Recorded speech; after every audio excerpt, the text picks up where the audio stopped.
line ho, uyu line lelo mwana mene, mwana wanzeru, line ho, ho, uyu line lelo mwana mene, mwana wanzeru, ukacha mama wa amatengazaje, kusesa pakomo pamaivaje. ukacha mama Early morning, amatengazaje, kusesa pakomo lamaivaje. magolo aline, amuyamikira, akuti line lelo mwana mene, mwana wanzeru. magolo aline, amuyamikira, akuti line lelo mwana mene, mwana wanzeru. Line ho, uyu line lelo mwana mene, mwana wanzeru. Line ho,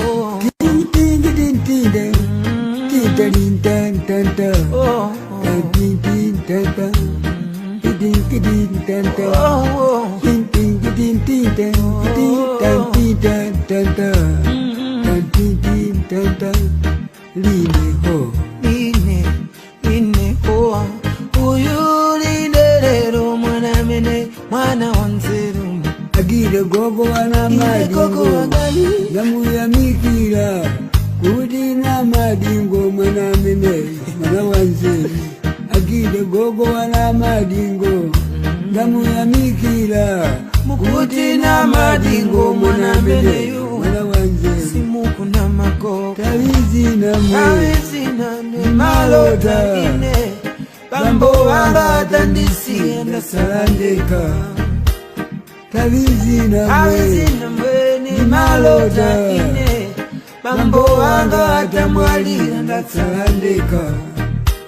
Gondo mama, gondo une mama mwe, gondo mama chalamanda, zafera mwenda we. Gondo mama, gondo une mama mwe, gondo mama chalamanda, zafera mwenda we.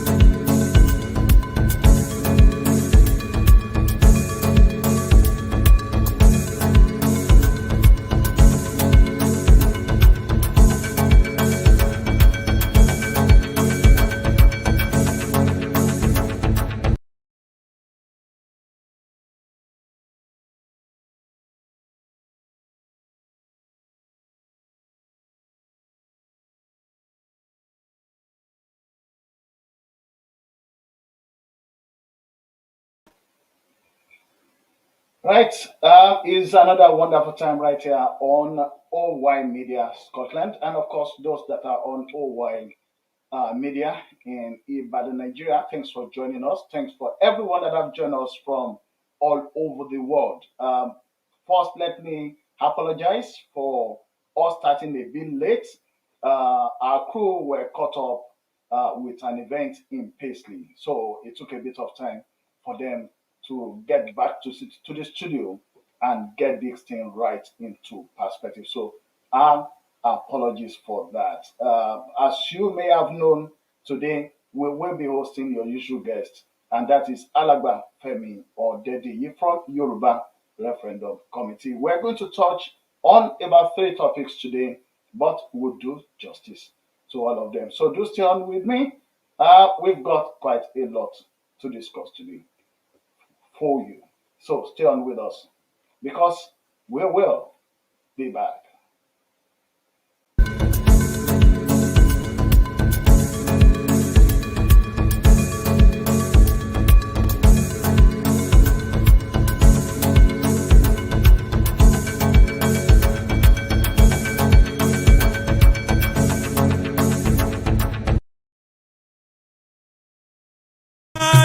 Yoruba. ṣe o. Ẹ̀yin àgbààgbà ìlú kí ló dé o. Tẹ́bí ń ṣòro bí èwe kí ló dé. Ẹ̀yin ṣe èèyàn bí ọkà èyí ti ṣe. Àgbà ìlú aṣòro bí èwe. Ta ni yóò padà táyé ṣe o. Ẹ̀yin àgbààgbà ìlú kí ló dé o. Tẹ́bí ń ṣòro bí èwe kí ló dé. Ẹ̀yin ṣe èèyàn bí ọkà èyí ti ṣe. Àgbà ìlú aṣòro bí èwe. Ta ni yóò padà táyé ṣe o. Ẹ̀yin àgbààgbà ìlú kí ló dé o. Tẹ́bí ń ṣòro bí èwe kí ló dé. Ẹ̀yin ṣe èèyàn bí ọkà èyí ti ṣe. Àgbà ìlú aṣòro bí èwe. Right, thank you very much. And Alagba Femi Odediyi, you are most welcome to the program, sir. Yeah, sorry.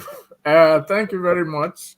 And I appreciate the time that you have been spending and the time we have been spending on this program. And we also appreciate all those who are listening to us and who have been encouraging us in this journey. It's not a one-time affair, and we pray and we are sure that we will ultimately succeed. Thank you very much. Thank you very much, sir. We've got quite some number of issues to talk about today.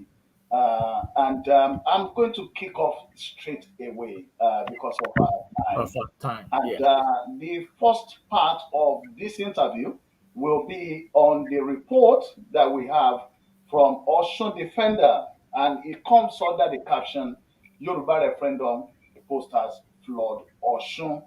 That is Osun State. And I'll quickly read a part. The agitation for the conduct of a referendum in Yoruba land has been gathering momentum in the state of Osun. Posters to create awareness and sensitize the people on the need for the referendum have flooded Osogbo, Ilesha, and Ilefe. The posters were cited at Dele Yesa, Roundabout, Old Garage, Ilesha, etc. Now, I want to get uh, your mind on these. What do you expect the people to do? And when we talk about people, we're talking about two classes of people. We're talking about the representatives, that is, the politicians, and then the second class, the people, which covers um, What? kings, Yeah. the general people, the religious bodies, and all of them. So, what are you expecting from these? I mean, we've been promised that the posters are going to go out right there, and then that promise has been kept. What are you expecting from this? Well, several things or some things. One, we expect that people, whoever sees it or reads it or comes in contact with it, will try to figure out, raise some issues within themselves as to what is this all about. And then when they read the content of the posters, then we expect that it should generate some kind of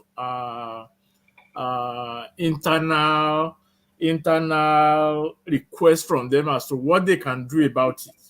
The posters were very clear that okay, the Yoruba referendum, and it was directed that the Yoruba referendum is to be organized through the houses of assembly and the governors to pass the law and then conduct it.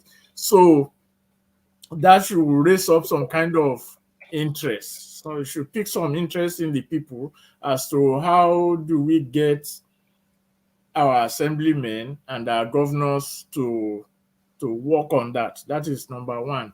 Number two, because of the election season in Osun State and in Ekiti State, where all sorts of promises will be made by contestants and all that, we expect that the people that are coming in contact with it, the people that read it, will for once table it as their own demand, as their own expectation from the electoral contestants. Because one, like we said, is directed at the houses of assembly and the governors, and the governorship election is coming.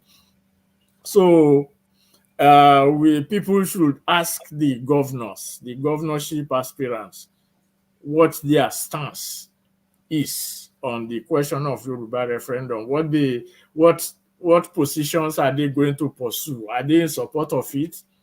If yes, why are they in support of it? Are they not in support of it? If no, why are they not in support of it? So that will now generate a kind of discussion between the electorate and the aspirants that we expect. Three, we also, because the people also have to be empowered for their demands to be recognized. There is a portion that also calls on people to continue to sign the petition.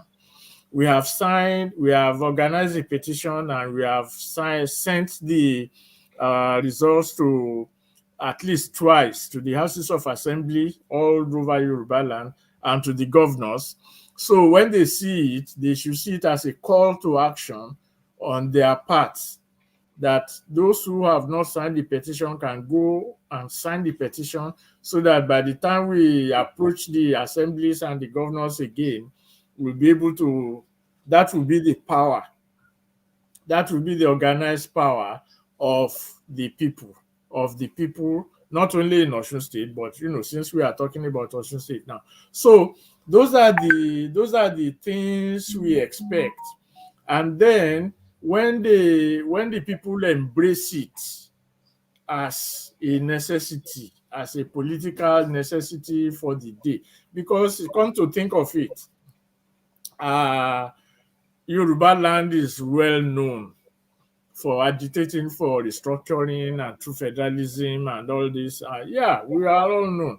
And they will come and make promises, when they get to office, they will do this, they will do that, they will do that, and nothing has been done.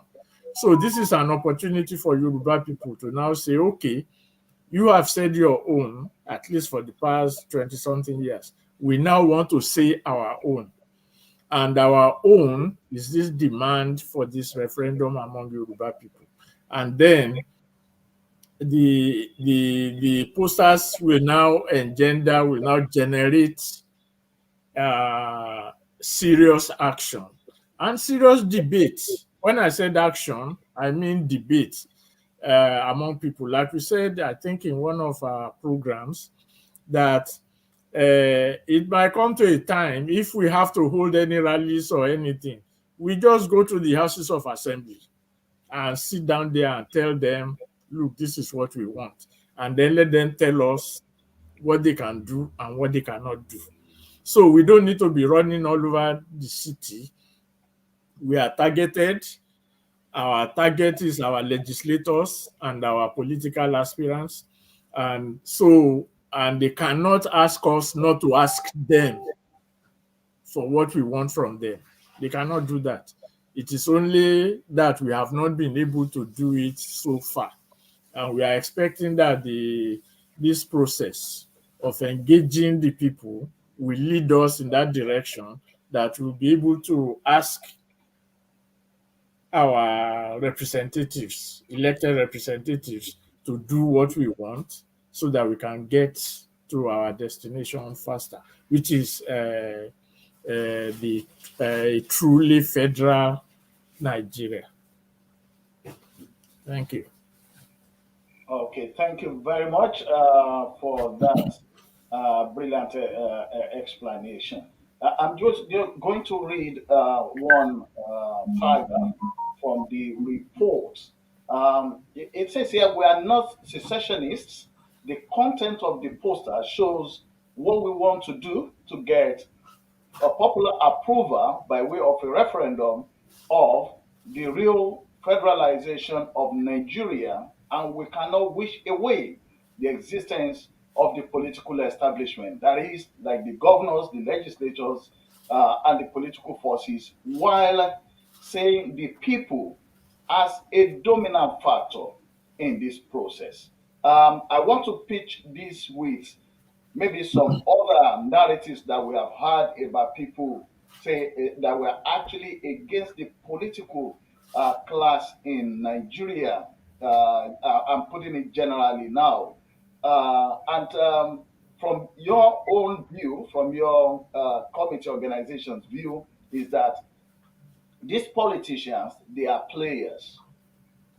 And I think you've mentioned it before. Maybe you're still going to help us today. You said the issue we have at hand in Yoruba land is a political issue, and it requires a political solution. And the organization is saying that no, we can't wish away these politicians.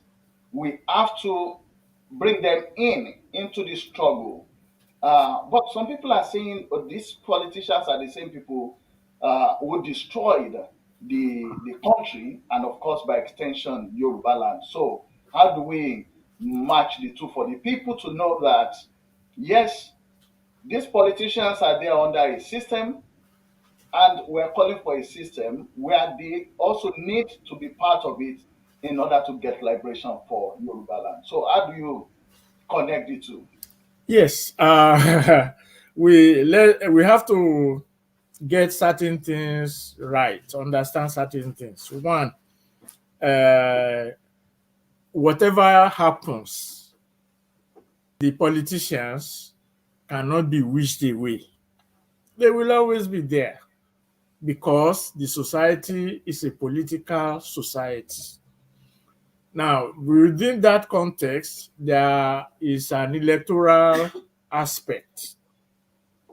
The electoral aspect is what we are witnessing, where people go and contest for elections and this and this and this and that. Within that electoral contest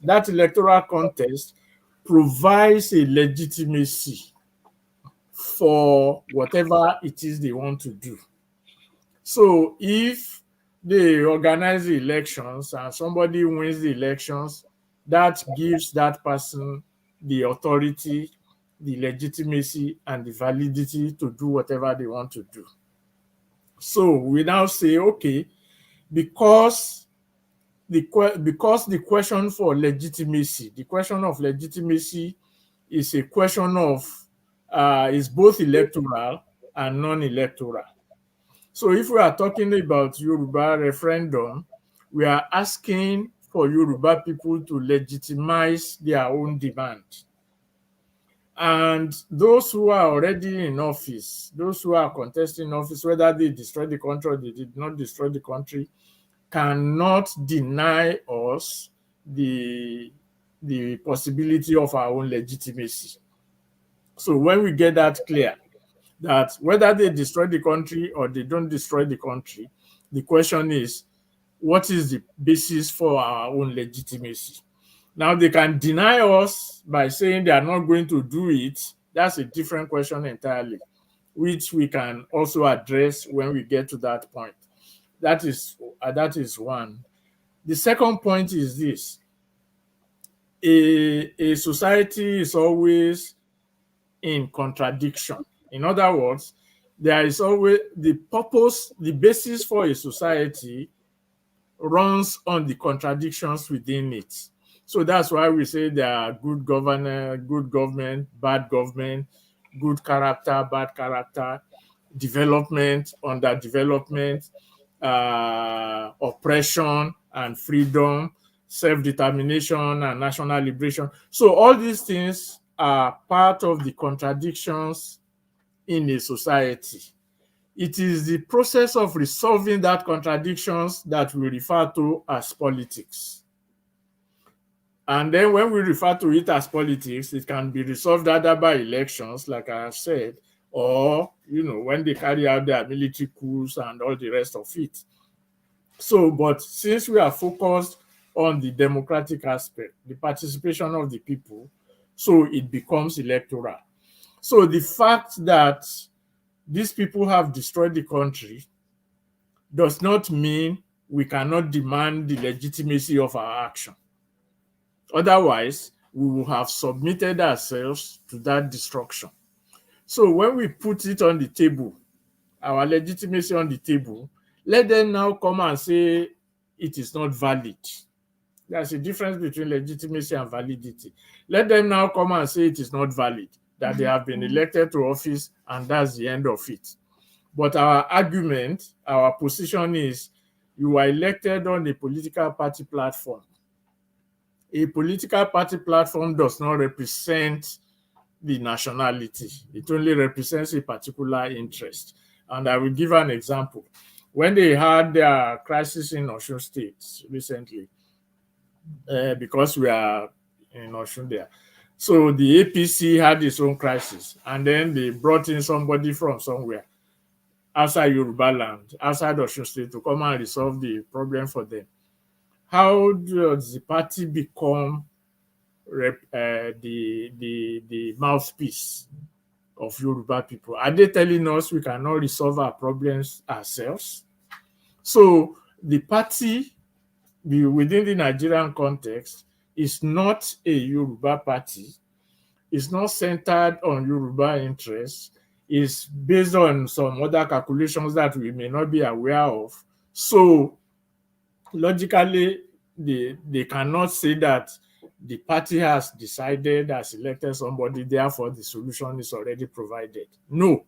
What we are saying is, as people that may or may not be members of any political party, we deserve to be heard because this is our land, as we put it. So we should not look at it as if politicians are separate and they can do anything they want to do, and we are separate, we can be running around as we are doing. No, it is the Yoruba will say, this is our society, this is our environment, and what we are saying is that whatever contradictions that affect us in our society must include us in its resolution, so that we will now be able to say this is where we want to go. So if there is going to be an election, it will now be based on the general direction that the society wants to go, not on the whims of any politician or the whims of any political party. So we cannot ignore them. And in any case, even if by whatever reason we achieve what we want to achieve, we can't run them out of the society. I mean, we can't say they don't exist anymore. They can be a minority, whatever. But so it's not, there's no demarcation between them and us.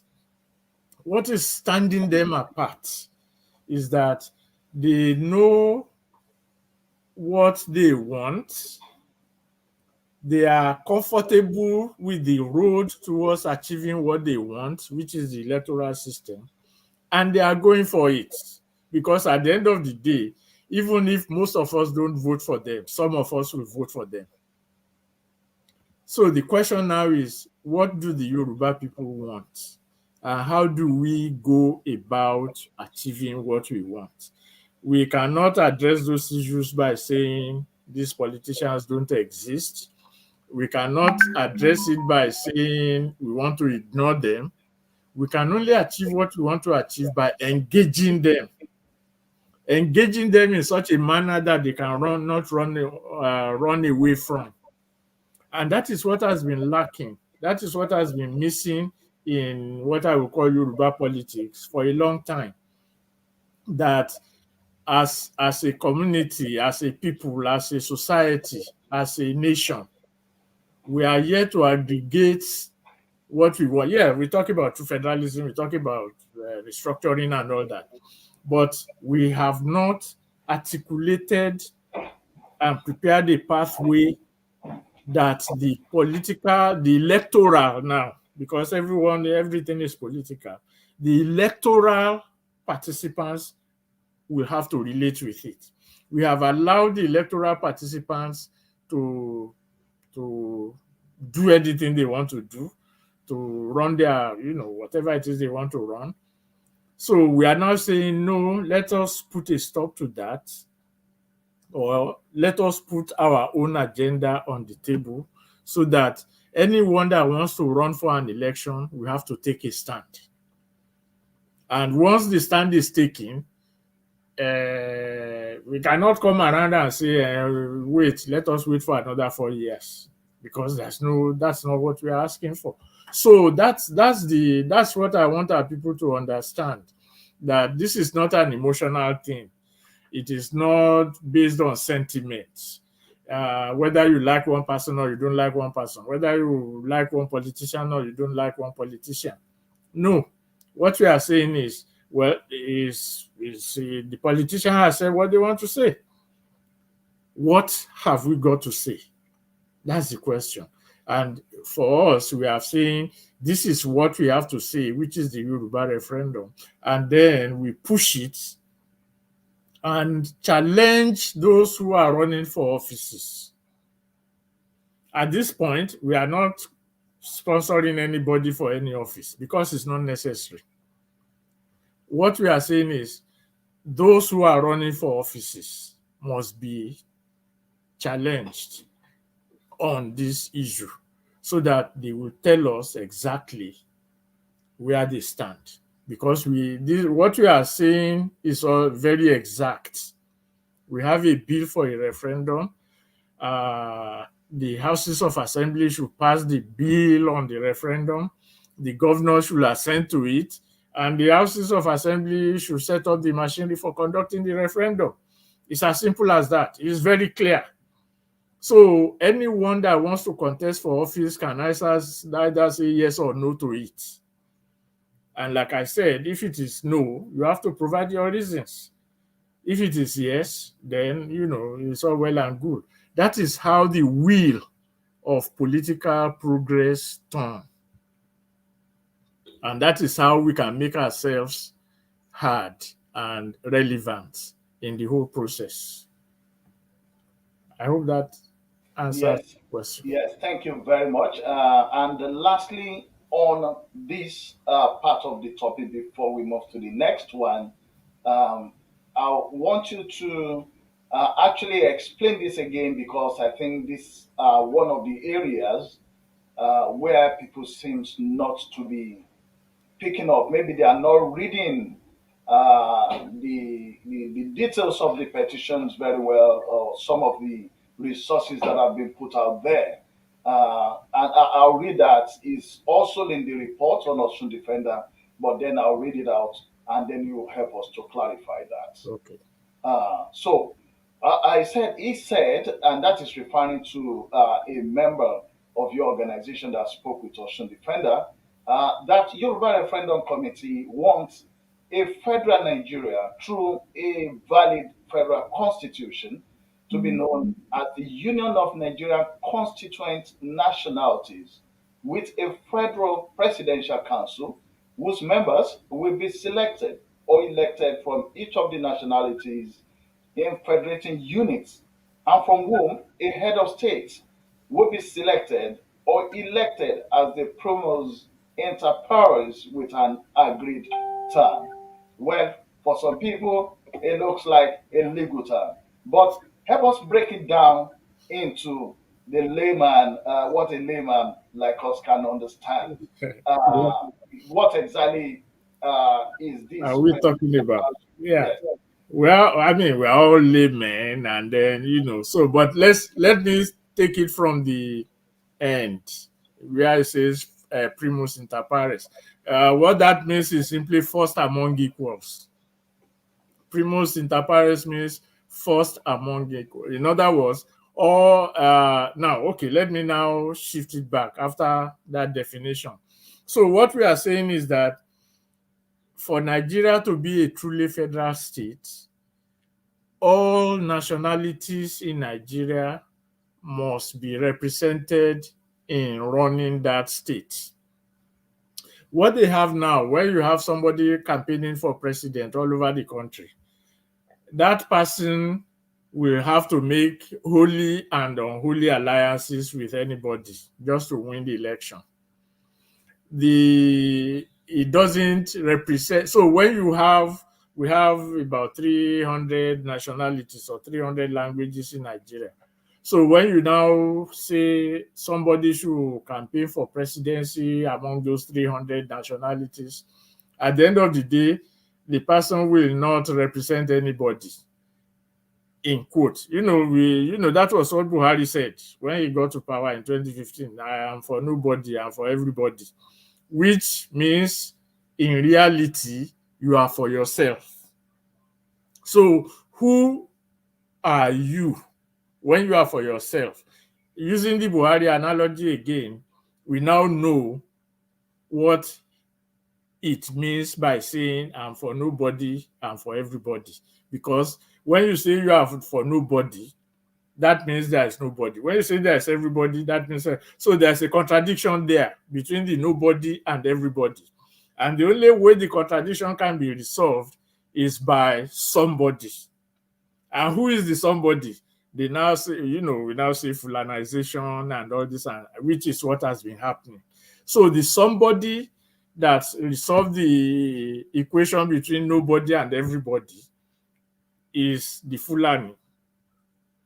So, and that is the essence of, that is what happens when you now have somebody to run around and say they want to represent the 300 nationalities. So even if they don't put it that way, that they are nobody or somebody and somebody, they say they represent everybody. So how can you represent everybody that has competing interests? How will one section, maybe in smaller number, interests be represented? Then you turn around and start talking about zoning and putting this. So you just look for somebody and give him some kind of position. So what we are saying is that, yes, let every nationality elect or select somebody from their own locality. They know themselves. They know, that's why we use the expression select or elect. They might decide to throw it open for an election, or they might decide to say, okay, we have a foremost traditional ruler here who can represent us very well. So let the person go. So let them do that. When those 300 people meet, that's the equal that we are talking about, when we said first among equals. So when the 300 people meet, they can now decide among themselves to choose somebody that will be the head of state or president or whatever nomenclature they give it. So among those 300 people. So one, the kind of contest and conflict that will arise will be considerably reduced because it will be a negotiation among a smaller group of people. That is number one. Number two, whoever represents a nationality already has a mandate from that nationality. So they can't trade that mandate away when they, in order to become the first among equals. You will see it, you have to, otherwise they will remove you from being their representative. So even if you now have 300 competing mandates, it still hasn't become a problem. Why? Because each mandate has the means of resolving itself from where it comes from. Let's use an example. Let's say the Yoruba candidate now, among all the 300, and the Yoruba already have said, okay, we are pursuing education, doing this for our development. That's what we are doing. So we want to send you to that place as the Yoruba representative in the Nigerian state. Okay, fine. You can't get there, and then somebody will say, well, for you to pursue your education, you must have a cutoff mark, or you must do this. No, because it's not their business. We already decided what we want to do with ourselves. What we are just saying is, okay, let us all live together in peace. So what is it that connects all of us? Our common humanity. If we say our common humanity connects all of us, then we say, okay, you from this particular place, you might say, my place don't have enough money to do this and do this. Who will help me? Who will help us? then we can say, yeah, okay, we can help you. And then we work it out. So that is what will be happening there. Nobody will be able to negotiate away what you have already decided within your nation. That is one. Two, we also know that many of the nationalities in Nigeria are also in other countries in Africa. So what is beneficial to the Yoruba in Nigeria may not be beneficial to the Tiv, for example, because the Tiv are in, within the center, but the Yoruba spread across West Africa. So if the Yoruba is going to be thinking about their society, they will be thinking about their cousins across the border, which the Tiv or Angas that may not be a problem for them, or that may not be an issue for them. So what we are saying essentially by that statement is that Nigeria should be a multinational state. Now, there is a difference between a nation state and a multinational state. A nation state is what we are running around killing ourselves over now. That is, you have a state, which is generally, one can say, the government, the state architecture. You have the executive, judiciary, and what else? And the legislature. Yes. That constitutes the state.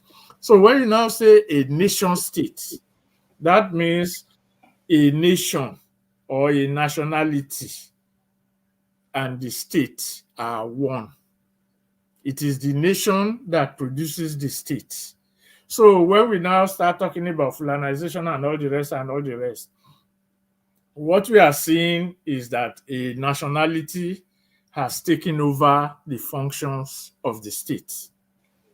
And that is what, it didn't start today, not under, but it has been on since 1960.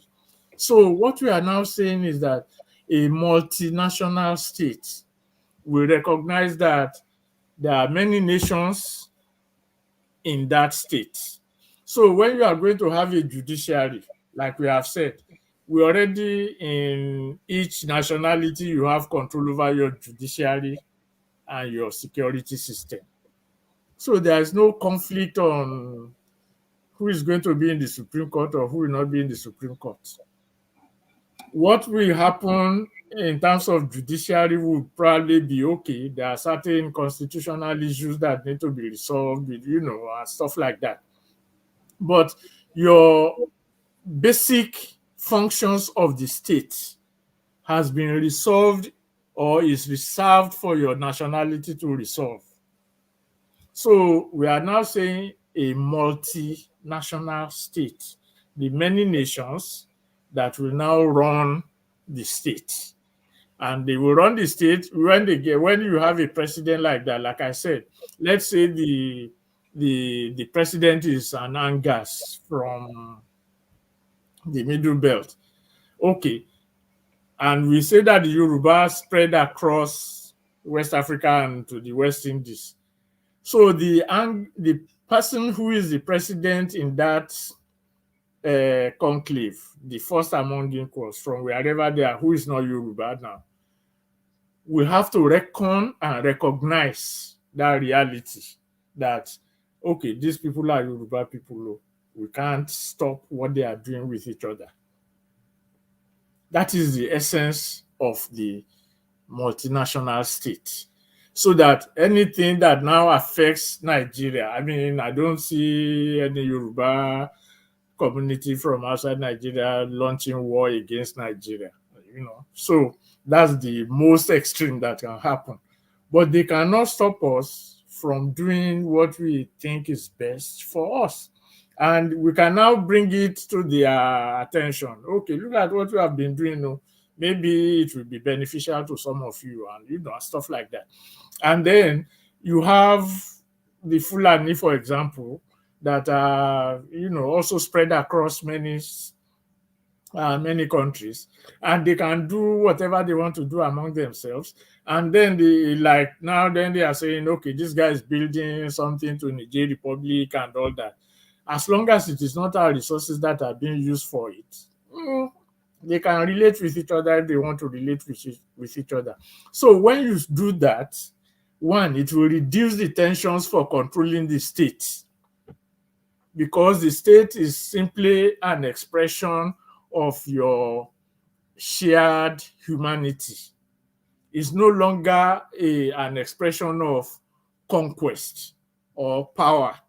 It's simply a question of shared humanity, which can be, addressed. So, and then they can decide to be rotating it among themselves. Since it is 300 in Nigeria, I'm using it as an example, they can decide to be doing it every day for 1 year. Or, so that someone will not say, when it is 365 years, no, that's not what I'm saying. I'm just being. So, what we are saying is that the state becomes redefined. And then, because it is first among equals, they can then arrange it among themselves. Okay, for 5 years, we have a president for 5 years that will represent the broad interests of Nigeria. Then after that, we change it and do that. They will have their own bureaucracy and all the rest of it. That's not the issue. So that is what it means. And that will be our contribution to the progress of the world, because the nation state we are following now was a fallout of Europe when they created their countries. And we can see how it has impacted on Africa, because they brought that nation state paradigm into Africa and then forced all the various nationalities into one state. And then they call it country and nation building and all the rest of it. But when they started out, they were countries that split away from each other and created their own states based on their nationalities. So that's why you have the French, the English, the German, and all the rest. Essentially monolingual, monocultural. So by logic of conquest, when they came to Africa, they have to repeat what they did.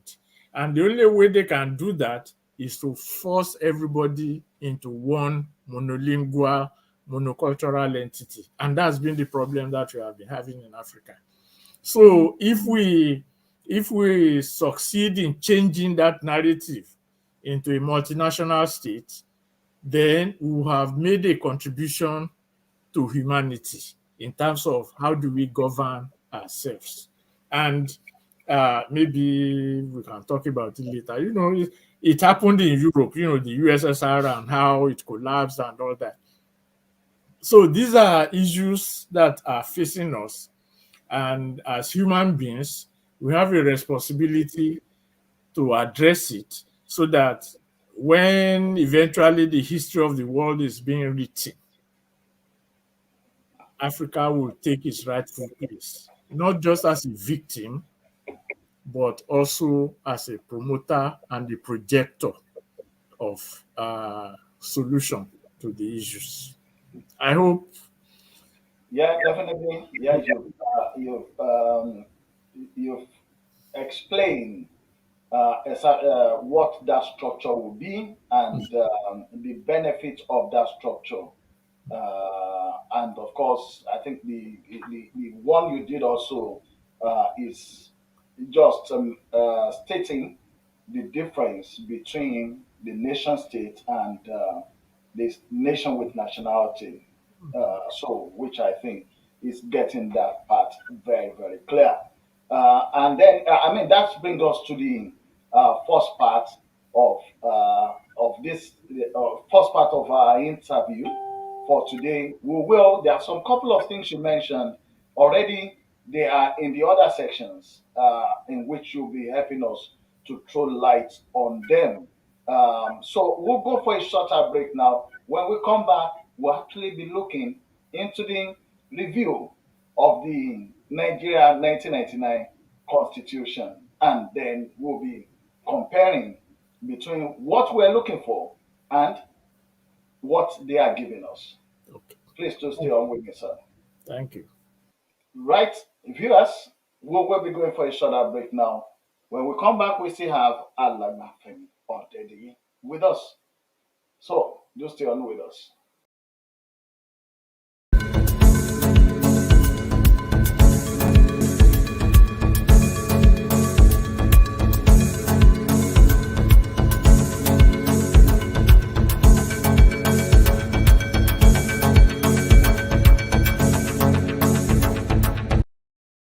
ní ó padà táyé ṣe o.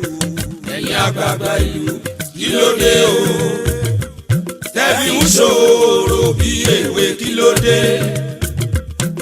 ẹ̀yin ṣe èèyàn bí ọkà èyí ti ṣe. àgbà ìlú àṣòro bí èwe. ta ni ó padà táyé ṣe o. ẹ̀yin àgbààgbà ìlú kí ló dé o. tẹ́bí ń ṣòro bí èwe kí ló dé. ẹ̀yin ṣe èèyàn bí ọkà èyí ti ṣe. àgbà ìlú àṣòro bí èwe. ta ni ó padà táyé ṣe o. ẹ̀yin àgbààgbà ìlú kí ló dé o.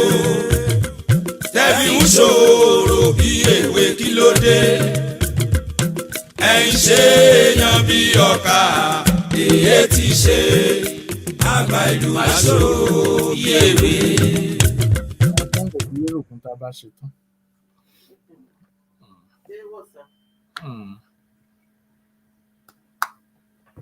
Coming up here. You are most welcome back to the second segment of this interview. Those that are watching us, and for those people that are listening, because some people do get the audio, I'm still on with Alagbafemi Odedi of the Yoruba Referendum Committee. And on this part, we'll actually be looking into the constitutional review. I'll quickly pick some few things. You mentioned in the other segment, there are some things you mentioned that I know definitely we'll be dealing on right here. Now, I'm taking these details from Premium Times, and it's a report about the members of the Senate and the House of Representatives voting on 68 amendments to the 1999 Constitution. That on Tuesday, I mean, the very first set of when they were doing the list of the ones that were passed, I know straight away that yes, we need to talk about this. And one of the amendments is financial autonomy for local governments. And the second one, like it, administrative autonomy for local government. And I want us to start right from there. Now, when we talk about federalism and restructuring, because I think what the National Assembly is trying to do is actually what you can tag restructuring, because federalism, there are some things that when we look at the way Nigerian system and constitution is, you actually want to query whether we're actually practicing the federalism that we keep shouting about. So when we have this with the local government having autonomy and co, which is part of what the people have been clamoring for in the name of restructuring, can we really say that Nigeria is running a federalism system? So, Uh, with that part of the amendment, could you help us to look into this between the federalism, which is the spirit and concept and context of federalism, versus the restructuring that is happening in Nigeria at the moment? First of all, right off the bat, there's nothing federal in Nigeria at the moment. Since 1979, there's nothing federal in Nigeria. That is one. Now, on this question of this amendment, and it's very unfortunate that uh, lawyers or educated people that are in the National Assembly always end up turning logic upside down. There's no now. Okay, before we proceed, let's take the word restructuring. Unfortunately, the word has been bastardized, and it came into regular use after 1999. Especially in Yoruba land, when Afenifere was talking about restructuring and all that. But what was meant by restructuring was to restructure Nigeria into a federal state. That was the origin of the word restructuring, to restructure it into a federal state. But along the line, politicians and, some of them will say they don't know what it means. Some of them will say they know what it means. So they have now taken restructuring at its face value. In other words, once you tinker with the way certain things are done, that is referred to or defined as restructuring. Like even if you have a company, you have an organogram, and you tinker with the organogram, you will say you are restructuring the performance and all that in that company. But for a political system or a political nature which has to do with the constitution, you must look at the political context of every word. So when you talk of restructuring, or when we talk of restructuring, we must look at its political context. So what is the political context of restructuring in a multinational society for a federal system? A local government is the business of a federating unit. That is not debatable.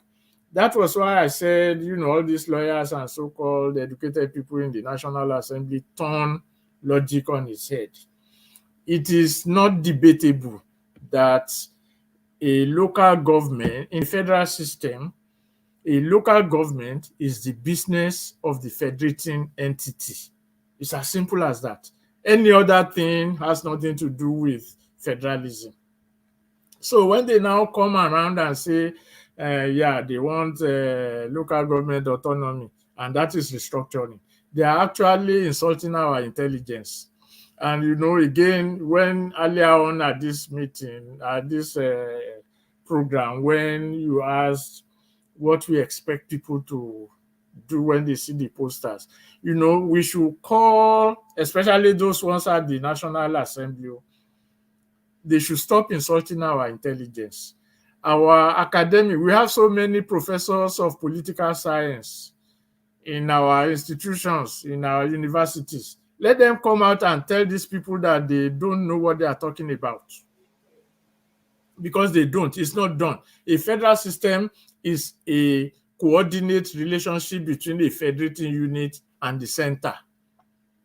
What the federating unit does within its own territory is its business. So there's no way a central constitution will now tell a federating unit how to run or organize its own federal system. Its own local government system. So they have bastardized the notion, they have insulted our intelligence, and they should be called to order on that. Now, it is true, many of these so-called local government chairmen or local government union, they even have a local government union talking about local government autonomy and this and this and this and this and the rest of it.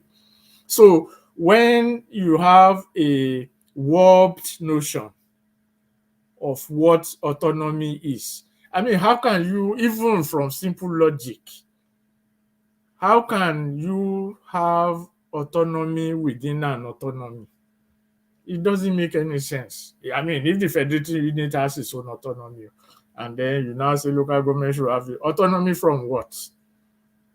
So, but you see, there's also a logic to the illogic. And when they want to strengthen or reinforce the unitary system, the first thing they will do is to break down the federating units, the components that are considered to be the federating units. Even the states cannot be judged as federating units. Why? One, it is not the people that created the states. It was done by fiat, by military fiat, whether people wrote petition or not. That is number one. Number two, you don't decree a federation into existence, which was what happened, with all the creation of states and all that. So to say that the states are federating units is again insulting our intelligence. I mean, if the Yoruba decide to have more than 60 Sinko, so and then they now so it's I'm just trying to be very nice here. It's a it's unconscionable. It's an insult on our intelligence. It defies logic. It is against even principles of human nature for such a thing to have emanated from such an assembly. And it's very unfortunate. You have Yoruba people there that claim to be educated and this, and they are following this kind of rubbish that is coming out in the name of restructuring. So let's even assume that you want a unitary state, that is, you want Nigeria as a unitary system. Then there's no need to have a state, because a state is an administrative entity. So let us just have the center and then have the local government. Then we know we are talking, at least we are making some kind of sense. You don't create the impression that you are running a federation and then not having a constituent in that federation. Otherwise, if the states are the constituents, what are the states saying about what they have? And we have something to show for it. When they started all this rubbish about local government this and local government that, Lagos State started with creating what they call the LCDAs, which has been replicated in the rest. So they started creating their own, and then Obasanjo, who was the head of state or president, went to court, and then they dragged it among themselves, and then he seized the Lagos State funds so that they can't run those LCDAs, and then so all those things. So if the states are real federating units and they create more local governments among themselves, what is the business of the center from saying they can't do that? So that was why they put all the names of the local governments in the constitution. Then they will say, before you do that, you have to amend the constitution. Before you amend the constitution, all the states have to vote for it. What is the business of Rivers State in how many local governments I have in Lagos State, or vice versa? What is my business in how many, if each hamlet wants to be a local government in Rivers State? They will know how to resolve the problem among themselves. So it's both a violation of the principles of federalism, it's an assault on intelligence, and we should not even give them any slack for that. And then, on a larger scale, they are just reinforcing the racist myth about Black people, that we are not thinking human beings. That was what the racist people were saying, that Black people don't think. And these people are creating an environment to reinforce that decision by this stupidity that they have brought about. I'm sorry, but let me stop there. Okay, thank you very much for that, because the foundation is very, very important. Yeah. We've seen some other amendments that were done, which includes, like, part of the ones that people have been celebrating includes, independent candidacy, where people believe that that will resolve the issue about godfathers, and then obviously you can have a candidate that is popular in his or her constituency, and the person could go and contest without having to pay millions to somebody or go and borrow. It will just be based on popularity. So something like that. Uh, No, sorry to let me just say something about that. Sorry to cut you. You see, that's part of the thing I'm talking about and the contradiction. Okay, you have an independent candidacy that doesn't have to spend money to buy forms, but they can contest on their own. They are going to spend more money to contest on their own than the money they used to buy forms. So if they don't want to be under any godfather, and they can contest on their own, the money they will spend on their own will be more than what they will spend if they are under a political party. That is. So if the question is about godfatherism, there are so many ways godfatherism plays out. In America, for example, there used to be a time in Chicago where they have what they call the Daley machine. Daley was the mayor, one of the major mayors of Chicago, Richard Daley, and he has his own machine. If you don't belong to the machine, you are out. It's as simple as that.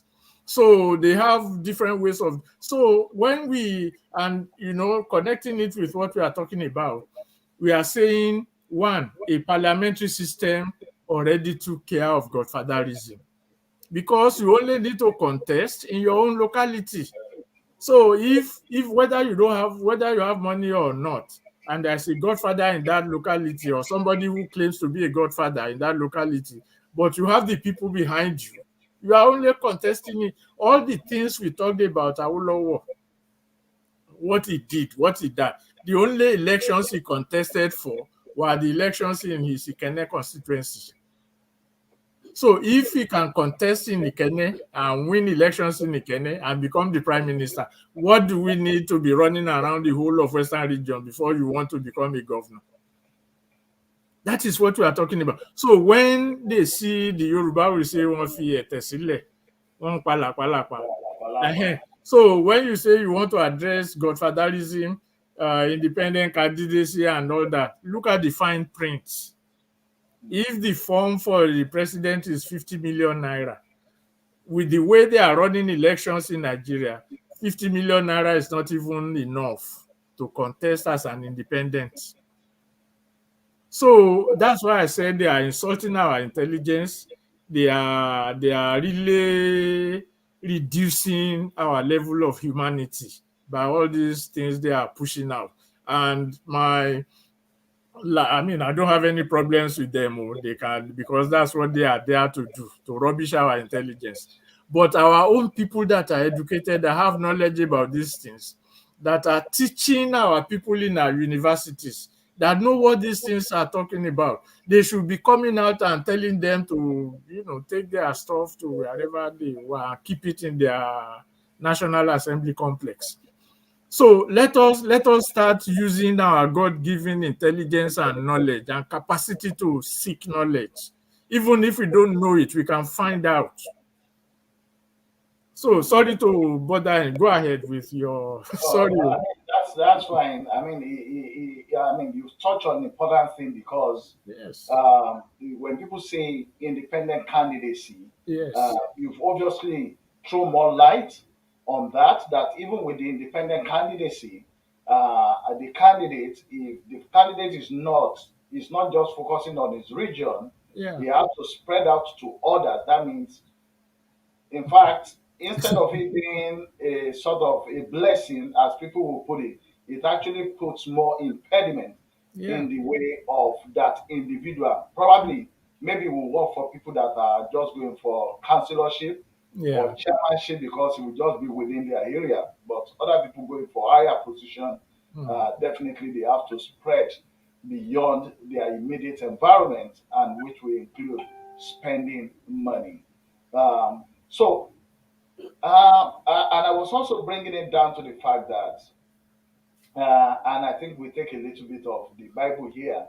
where it says that if the foundation is destroyed, I mean, every other thing that is built on it, no matter how beautiful they are at risk of loss. So, if there's a problem between even the federalism we claim that Nigeria is practicing, if there is a problem from that system and from the ground, even all these other ones that seems to look so beautiful, um, then they end up becoming nothing because the foundation is not standing well. Now, let me take your opinion on diaspora voting. I know this has been on for a while. Obviously, the diaspora voting was rejected. What's your mind about this? Well, I mean, one, um, how many Nigerians are in the diaspora? I mean, if they want to vote, maybe who knows? I don't know, but definitely not enough to influence any outcome. That is one. Two, again, you don't expect these people to even allow people in the diaspora to vote because one, they don't even have. I mean, that's the assembly and the Nigerian system doesn't even have the technology to make it happen. Are they going to ask people to go and vote in their different embassies? Are they going to use electronic means to vote? And with the way Nigeria is, unless we want to kid ourselves, if you ask them to go and vote at the embassy, we know what will happen. If you ask them to vote on electoral, so I think the problem is with the Nigerians in the diaspora, not the people at home, because most Nigerians in the diaspora tend to be living in an illusion. Because okay, when those who live in America or in England, they say when there are elections, they are looking for votes from American expatriates abroad. They will bring the votes and do this and do that and do all this, and so they live in that illusion that because it is happening in their countries, it can also happen in Nigeria. So they now expect, yeah, we are here, we should be. But you see, the one, like we witnessed in the United States in the last election, it only takes a corruptible electoral system to make rubbish of any things like that. I mean, we see what they try to do with the elections in the United States in 2020. That may come as a shock to many people who are looking at America as the epitome of democracy. But it will not come as a shock to those who emigrated from Nigeria because they are used to it. But you see, the Nigerian immigrants in the diaspora want to turn their back against that and then substitute the reality of what they have in the diaspora with what is happening in Nigeria. So if the American election in 2020 and all the fallout were to take place in Nigeria, it would be a different outcome. We all know it. We don't need to argue about that. So the Nigerians in the diaspora, they are living in an illusion of false sense of democratic reality, that they think that because it is happening in the diaspora, it can also happen in Nigeria. And like you said earlier on, when the foundation is rotting, the Nigerian foundation, electoral and democratic foundation, is rotting to the core. The resilience, regardless of any issues with systemic racism and all that, but the resilience of American democracy prevented the 2020 fiasco because the foundation is solid. That's why I said if it were to happen in Nigeria, the rottenness of the foundation will make it succeed. So no doubt about it. I mean, we've seen it before, so it's not a new thing. So again, now going back to the National Assembly and all the rest of it, you see, even though to pretend that they are democratic, they cannot even do it. Okay, maybe they could have prevented, okay, you're in the diaspora, you can vote in the diaspora now, even if it doesn't turn out well. At least pretend that you are supporting them. So, but again, a pretense must also have a foundation. If the foundation of the pretense is a pretense, but if the foundation of the pretense itself is rotten, then it will even lose its pretense. So that's why they will now come with. So I think the Nigerians in diaspora should actually face up to the reality of the foundation of Nigeria itself and not assume that because it is happening in their countries of residence, therefore it is good for. I mean, I don't think Nigerians in the diaspora number 10 million, or let's even say 20 million.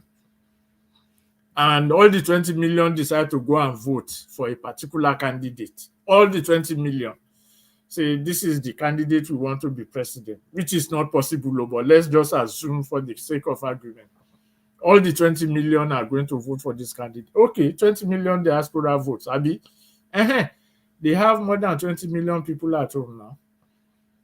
When you have an electoral system that is already telling you they have electoral banks in some areas, they have this number of votes here, they have that number of votes. So you can bring your 20 million, they will just bring their own bank and then say they have more than 20 million and you lose.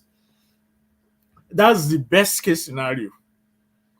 But we know that is even a fallacy. It's not going to happen that way. So why are we kidding ourselves? Why are we allowing people who don't even understand what democracy is, but who found themselves in the legislative position to be messing up our intelligence? That is the question. That is the question in other countries, in other areas, it is that the diaspora play major roles in transforming their countries. Why? Because they know that there's a problem that needs to be resolved. Or the Nigerian diaspora, they want to ingratiate themselves into the system, the rotten system. And then, so that's why they have all these organizations and this and that and commissions and this. And when we should be in opposition, the Nigerians in diaspora should be directly in opposition to the mess that is going on in Nigeria. That is the challenge. So it's not about voting or no voting for the Nigerians in diaspora. It is the role they carve for themselves as agents of change, or the role they should carve for themselves as agents of change in Nigeria. That's it. So they have created their own political paradigm. That is the National Assembly and the political issue. So let us create our own political paradigm. That's I don't know what. Sorry. Okay, yeah, that's fine. I mean, that covers it. And then, like all the sections, the four sections, obviously flew into the second section, and of course, we will go for a shorter break. Now, when we come back, we'll be talking about Russia and Ukraine, and of course, in view of what is happening in that axis, we want to take your views on Yoruba self-determination agitation. Thank So you. please just stay on with us. We'll be back after this short break.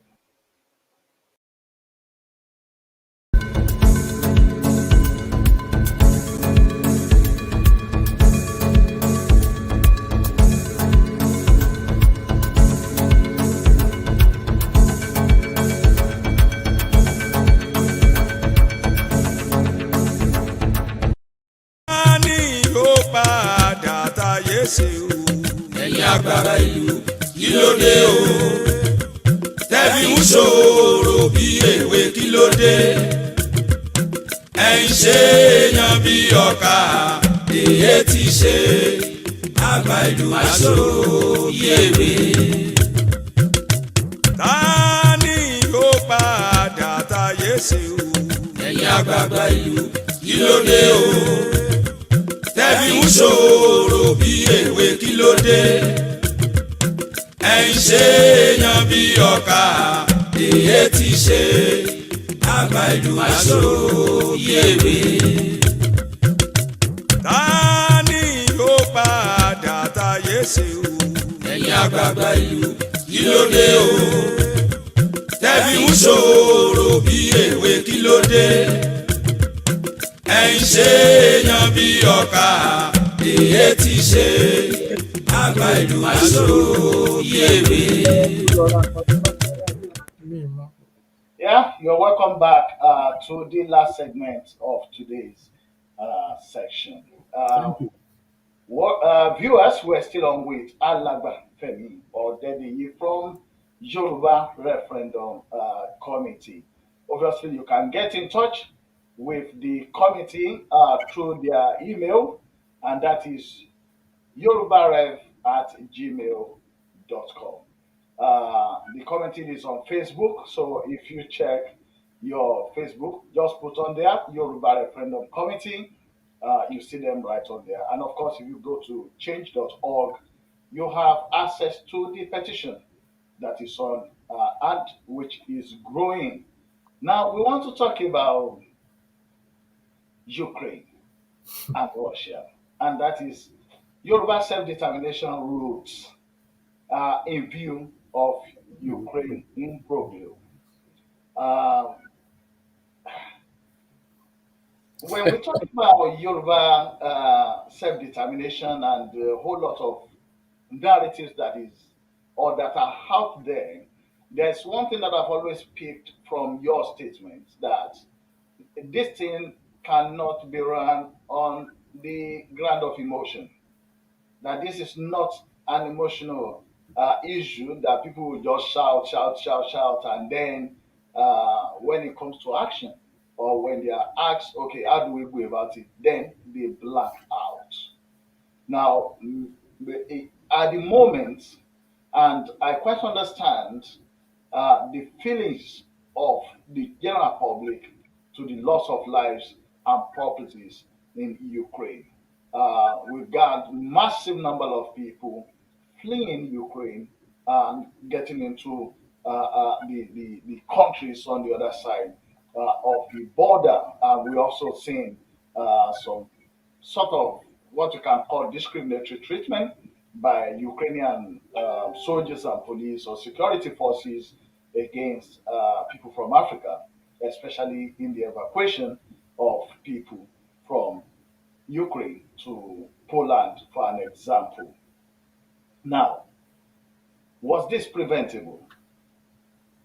And I'm talking about the conflict between Ukraine and Russia. I mean, in my own view, personally, I used to call it NATO versus Russia. But for the purpose of this program, this war, this conflict between Russia and Ukraine, was it preventable? And since it has to do with some issue about autonomy, um, how do you see Yoruba's different routes and narratives going on? How do you see them play out if we have to get to the point of where Ukraine is today? Um, it is preventable and avoidable. At the same time, it is unavoidable and unpreventable. And I will explain what I mean by that. Ordinarily, after the collapse of the Soviet Union and many of the republics went independent and all that, well, that's why I said it is preventable. Yeah, they've got their independence and they should be living their lives the way they deem fit. So there should not have been any cause for any conflict. That is the preventable part of it. It is not preventable in the sense that uh, when certain countries like Ukraine allow themselves to be used as a springboard for attacking another place, that is where it becomes problematic, in the sense that we all know the history. At least we know the thing. Ukraine was part of the Soviet Union. Ukraine gained its independence when the Soviet Union collapsed, and part of Ukraine, about a third of Ukraine, were Russian-speaking people. Ukraine became part of Russia part of the Soviet, part of Russia in 1954, I think. When Nikita Khrushchev, who was Ukrainian, became the Soviet leader, and then incorporated. So there have been relationship between them all along. So when the independence came, and then, of course, we know how it came. There was a Cold War between the Soviet Union and the West by NATO, Warsaw Pact. And when Soviet Union collapsed, Warsaw Pact also collapsed. That was the military alliance of Eastern Europe at that time. And then NATO now decided to expand towards Russia because there was an ideological battle between the Soviet Union and the West. So they now decided to expand, and Russia kept saying, look, don't expand, don't come and surround us. But no one listened. That's why I said Ukraine allowed itself to be used. It's like they became the grass that suffers when the two elephants start fighting. And that's very unfortunate because everything they had, even the ones that they inherited from the Soviet Union, are being destroyed. So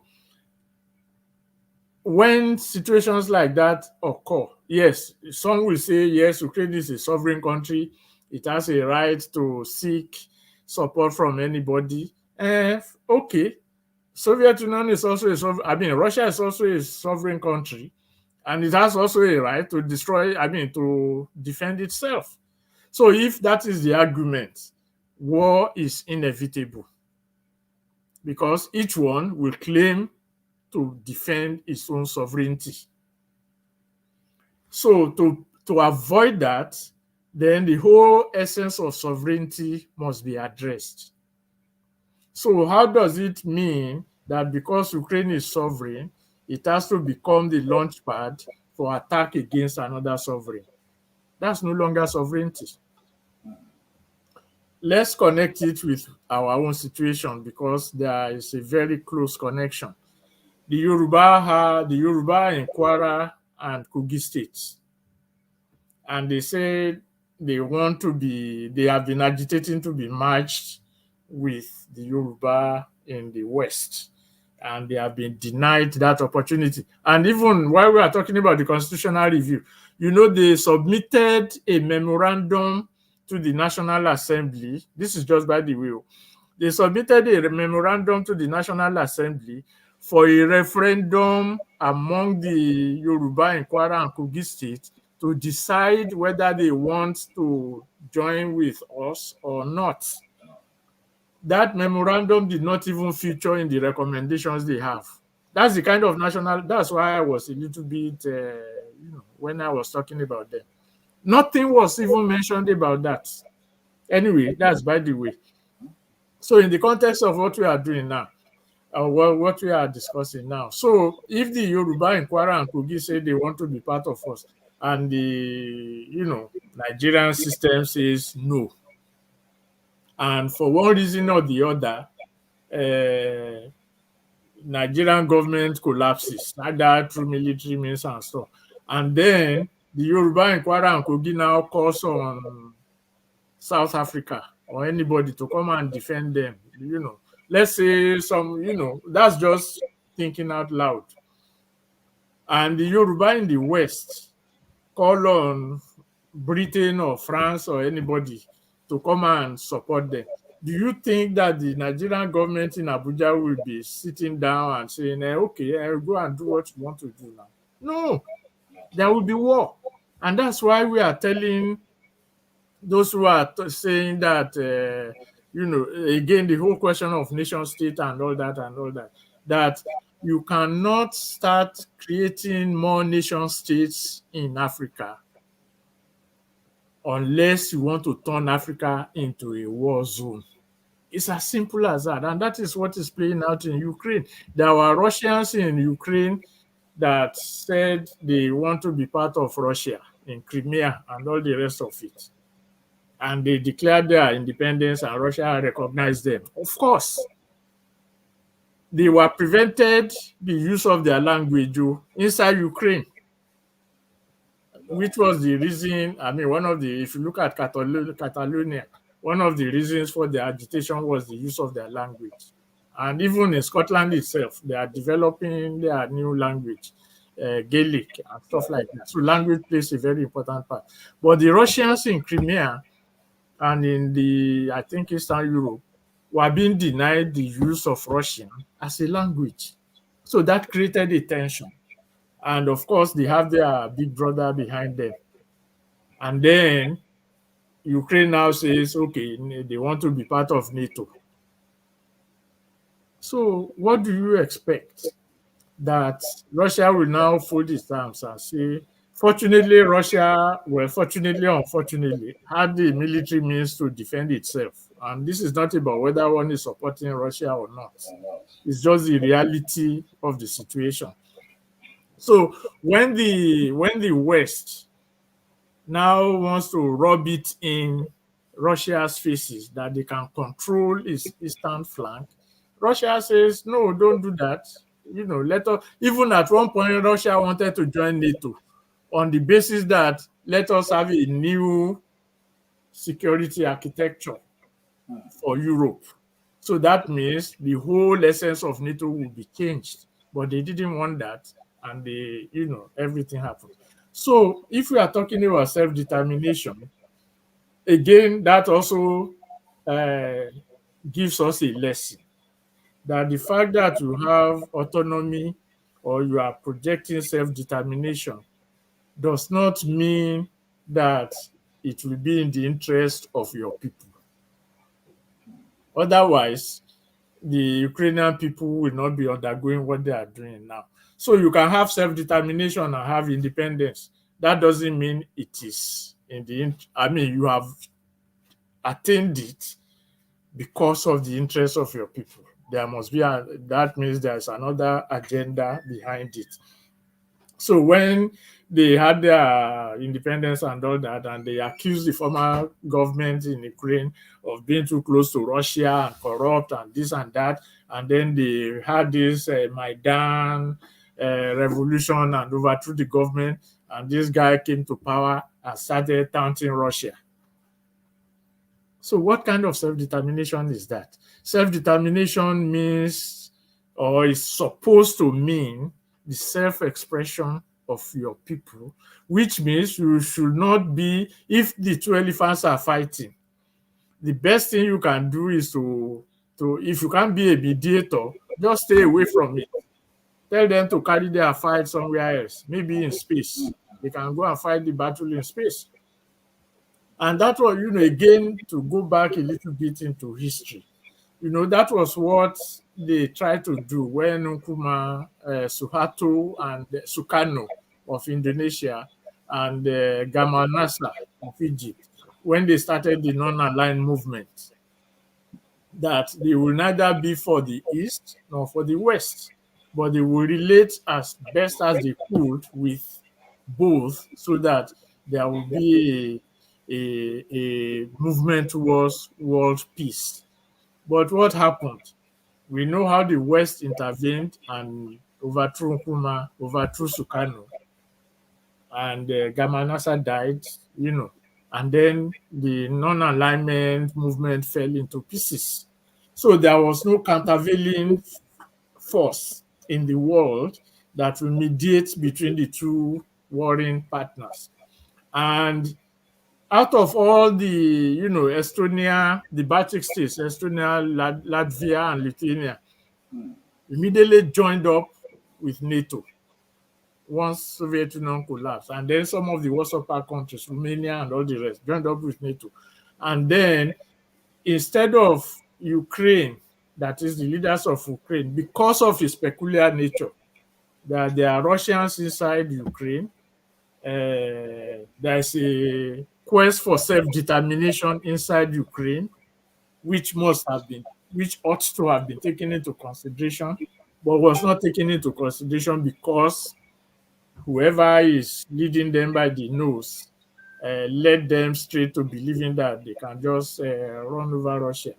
So they found themselves caught in that place, and they became the what they call the proverbial grass that suffers. What the Yoruba will say, "Wọ́n forí wọn fàgbọ̀n." They are using their hands to crack the coconut. They are not going to wait if it can crack the coconut too. So the lesson for us in Nigeria or Africa is that, one, all those people that are saying they want to run to the United Nations, America will do this for them, Britain will do that for them, they will support them, should come. This should teach them that even if they do, if those countries do, they will become their pawns. They will become their pawns, and they can easily become used for whatever. That is one. Two, that is why we are also saying in our own case that what we need in Nigeria and the rest of Africa is a multinational state. Because if it is a multinational state, it will address, like the Kwara Kogi problem I mentioned, and some others inside Nigeria. It will address those questions, and then Nigeria as a whole, or the Union of Nationalities, whatever we choose to call it, the Union of Nationalities will now be able to take a stand, between the East and the West. I mean, between Russia and the rest of the world, as it were, and then play that. And then, because we have established that in Nigeria, it will be a template for other countries in Africa, like in Cameroon, where they are also fighting, or Congo Republic, and all the rest of it, or even in Ethiopia and Tigray, that is undergoing the same war. So what we are saying is that this template that we are talking about, this multinational state, is actually a benefit to humanity. I mean, it's not an original proposition from us. So we know what Awolowo said and all the rest and what they were doing. So it's just that, well, we are now able to put it into practice. And it's very unfortunate that Ukraine finds itself in that place. I don't think NATO or the West will provoke a world war, because that is what it will become once NATO becomes involved. If we are going to go into the analysis of what will happen to Russia, because they will just divide, if they defeat Russia, they will just divide Russia up among themselves like they have been doing, and, parts of Russia. I don't know whether they can succeed in doing that or not. But it's very unfortunate. It's very unfortunate that we have a demagogue. That's my opinion. No? We have a demagogue as the president of Ukraine, a reckless demagogue for that matter, who has now brought such devastation on Ukraine. And we should be mindful of demagogues in our own political climes. And all this talk about Yoruba Nation now, all these emotional outbursts, if they are not tempered with an understanding of political reality, not only in the world, but also in Africa. We might end up falling for a demagogue. And then, I don't know whether any country will even come and station a military base in Yoruba land against, And then, if that is the end result of our quest, that we have the thing, and then the next thing is you have a foreign military base, then why did we embark on self-determination in the first instance? Sure. So why not just say, okay, we are offering our land for anybody that wants to establish a military base, so come and do it, and we are okay with it. So why go through the whole process of establishing our self-realization only to become a platform for other wars that doesn't even concern us? I mean, what is the business of Ukraine in Russia and Europe? And Anyway, so that's my opinion on it. no, Yes. that's I will play some videos because I found out that I mean it's great the position and the views you are bringing out because you find out that most of the mainstream media, I mean they've been, I mean they have a large platform and they're able to disseminate their information to large number of people that would not sit down to assess this thing properly. But just within, I mean, this is Ben Yeah. Sanders, So, a top U.S. politician, so actually warning America. And so I'll play this video. I've got about another two clips of people telling, in fact, before that, as far as 2015, they've been telling the Ukrainian president that, listen, um, what the West is pushing you to poke Russia. Now you are going to wreck your country if you are not careful.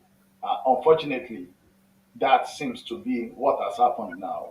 NATO has not accepted Ukraine to be part of NATO, and which will not happen the way things are going, because as soon as Ukraine joins NATO, that means NATO has to get involved. In the past few days, the president of Ukraine has been calling on NATO to declare a no-fly zone, and there's no way a no-fly zone will be declared over Ukraine without NATO getting involved, because that means they have to shoot down the Russian aircraft, and of course that straight away. And just before showing this clip, the head of the navy in Germany, before this conflict escalated to this point, almost around when it was about to happen, did warn.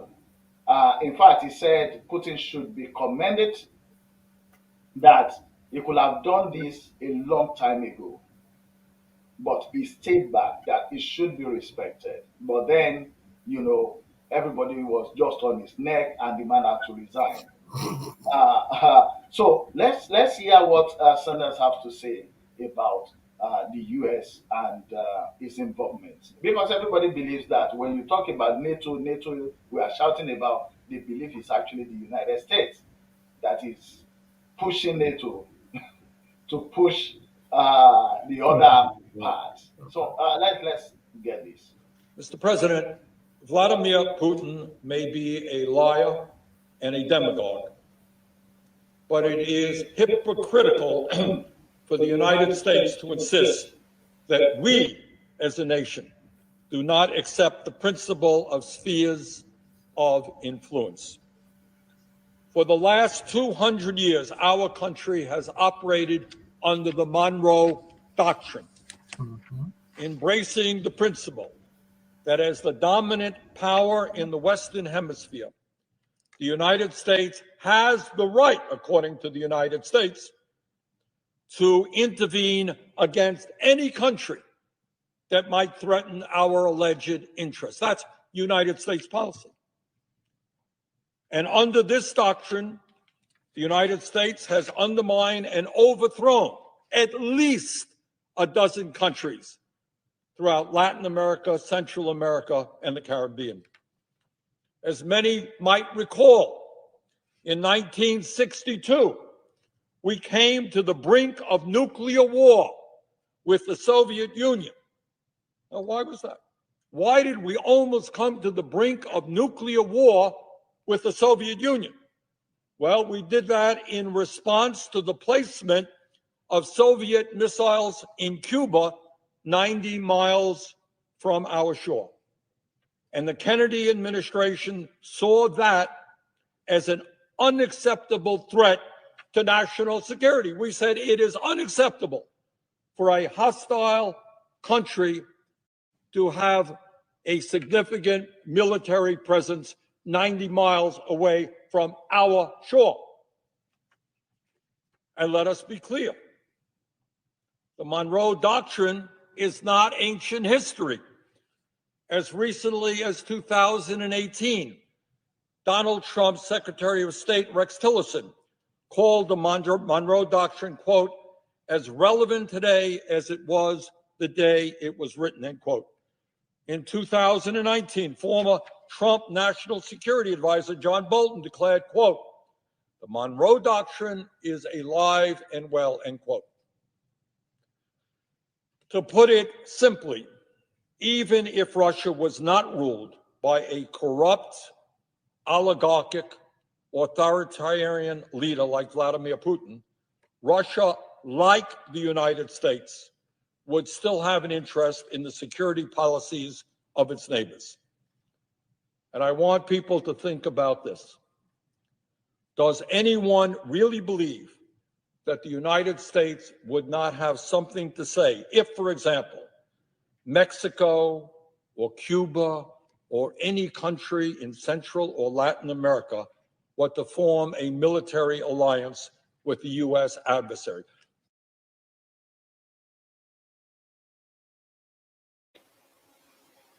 I will stop that there. It's just to bring us back to what we're discussing. Yes. Nigeria, no matter how bad the leadership is at the moment, we have affiliates and associates in the international world. We have countries that have a sort of relationship, whether it's military or otherwise, with Nigeria, and we did see that in during the Civil War. Both on the side of Biafra, we have some countries that were involved, and on the side of the federal government, we also have some countries that were involved. And we know, and we've always been saying this, that I mean, Britain, although they were our former colonial masters and co, but it seems that when they were leaving, they left a string that they can pull at any time. So a good number of people believe that Britain will not support Nigeria breaking. They will try to do as much as possible to ensure that the country stay together because the country is their handiwork. Now, coming around to Yoruba self-determination, we've had this about Yoruba nation now, as if the nation would just be born just like that. And why is it that people are not looking? Because, of course, you've also mentioned some will say that the United Nations will come and break this country into pieces. Why are people finding it difficult to know that whatever happened in Nigeria is not just limited to Nigeria and Nigerians? Why are people not taking into cognizance the fact that there are other world powers that have interest in Nigeria? We will have some that might have their interest in resources, mineral resources, while we may have some that may just have interest in the geographical location of Nigeria as a major a point in Africa. I mean, before now, Nigeria used to be is said to be the giant of Africa, and we've seen what our military have done in different countries in Africa, or even during the World War with our soldiers going into Burma.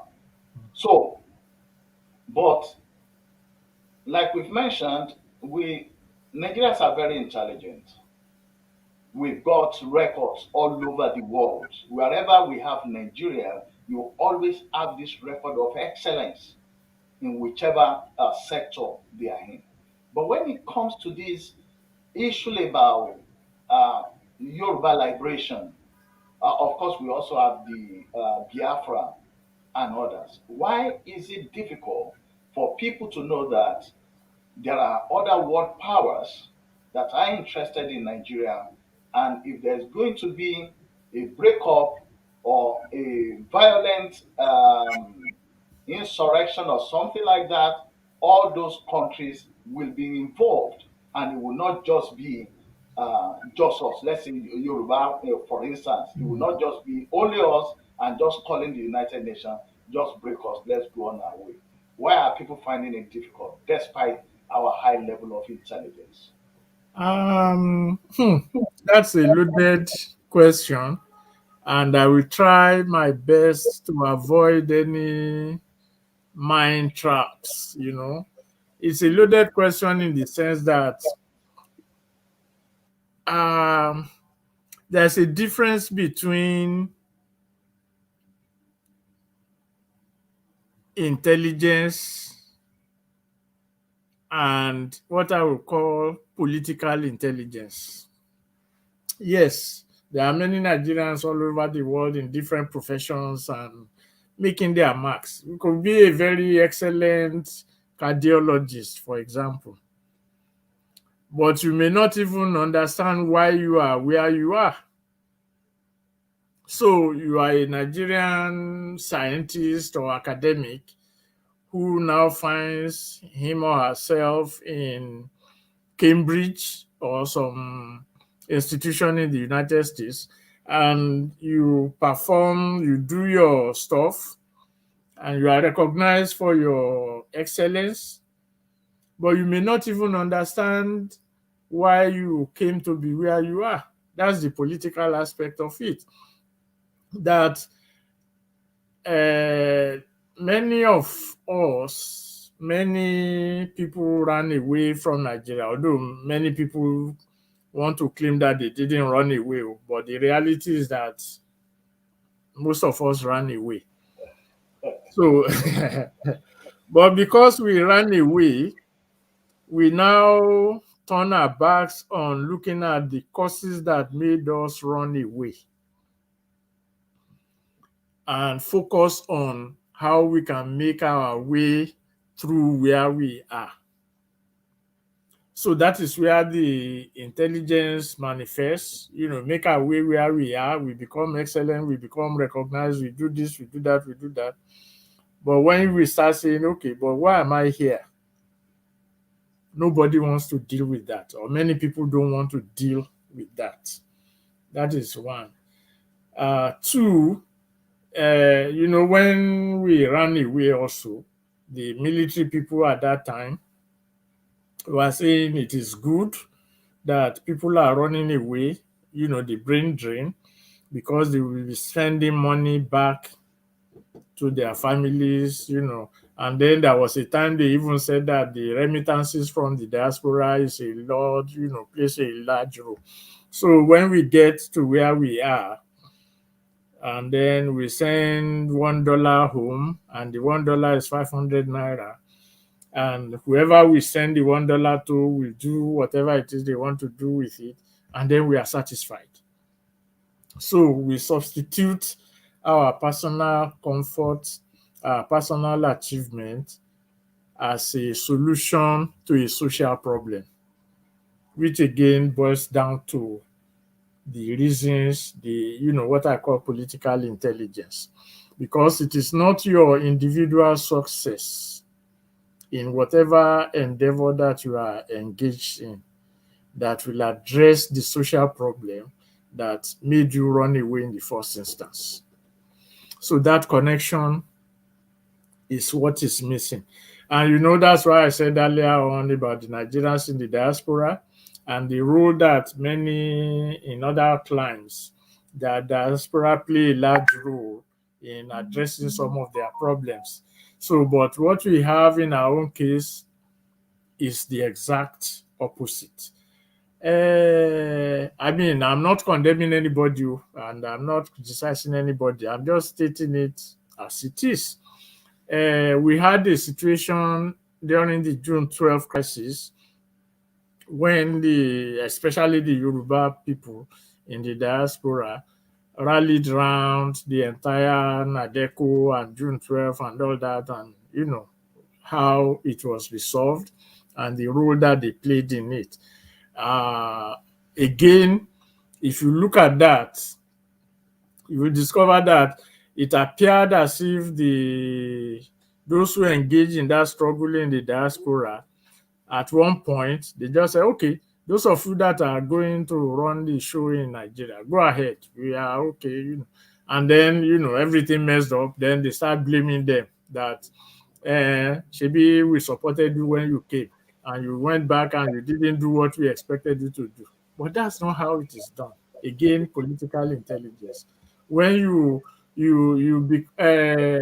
many Yoruba people, I will not be specific to Yoruba, many Yoruba people engage in the self-determination struggle, always talk about Israel. You know, that, yeah, the Israeli diaspora, they did this, they did that. This is what Israel did. The Israeli diaspora, Menachem Begin, he was in the diaspora, but he had a guerrilla army inside Palestine at that time. It was the Irgun guerrilla army was one of the major armies fighting in Palestine before it became Israel. Not to mention the Godamias and all the rest of them. So there was no dichotomy between the diaspora and the homeland. What we have done in our own case is to create that dichotomy. And then, you know, of course, the politicians will say, you people are abroad. You don't know what is happening here. And those that are abroad will say, those who are at home don't know what is happening. So, but when you inject what you know is necessary to be done into the social situation at the home level, nobody is going to tell you that you don't know what you are doing. So, again, it's not a critique of anybody. This is just my own opinion. The onus is on a rediscovery. We have to embark on a journey of rediscovery. That when we participate, like what this guy Sanders just said. This was a senator, a high-ranking senator in the United States Senate. So you cannot say that he was just talking rubbish. He knew what he was talking about and he backed it up. Now you find a Nigerian who wants to relate, or a Yoruba Nation now activist who wants to relate, will not even consider what Sanders said and simply just go gaga and say Putin is this, Putin is that, it must be destroyed. That is the political intelligence I'm talking about. That because we don't try to understand and address the reasons why we left, we tend to overlook the reality of where we are. And that gives us the opportunity to excel. And once we excel and celebrate it, that's the end of it. That is in a nutshell what I would call the problem is. So all the other things that's why we'll be talking about diaspora voting and all the things we talked about earlier on. So we have to first of all be true to ourselves. I ran away. So whether I ran away for one reason or the other, because I'm here and I'm not here on a visiting schedule to spend money, I ran away. Let me admit it. Okay, so I ran away. So the question is, why did I run away? Why was it impossible for me to operate or do what I need to do? Is it political? Is it economic? Is it cultural? Or whatever it is? Once I come to that realization, I will be able to address it. If it is political, I can say, I can't compete with these people. Oh, let them just continue their problem and let me go. Then I will be able to say, I ran away because these people have blocked everything for me. Do I want to address it? Yes. How do I address it? Blah, blah, blah, blah, blah, blah, blah, blah. Don't I want to address it? No. Okay, let me face my profession and just forget about everything else. So that is the question, that the nature of our existence in the diaspora, we don't situate it within the context of the reasons for our being in the diaspora. We just see the diaspora adventure as one more step of economic or social advancement, which, even contrary to what the Awolowo, some of us will say Awolowo is this. When Awolowo was going to leave, he had economic and political issues. He left. He said he was going to Britain, study law. After studying law, he will come back and do this and yeah. So he didn't. Well, maybe he ran away, but I won't call that forced running away. But he had a mission in mind.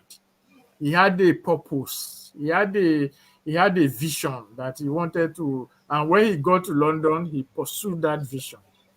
So, in our own case, we might not be able to have developed any vision before we ran away, but if we had taken time to understand why we run away, that would have given us the opportunity to develop a vision, Okay. and that So, is what.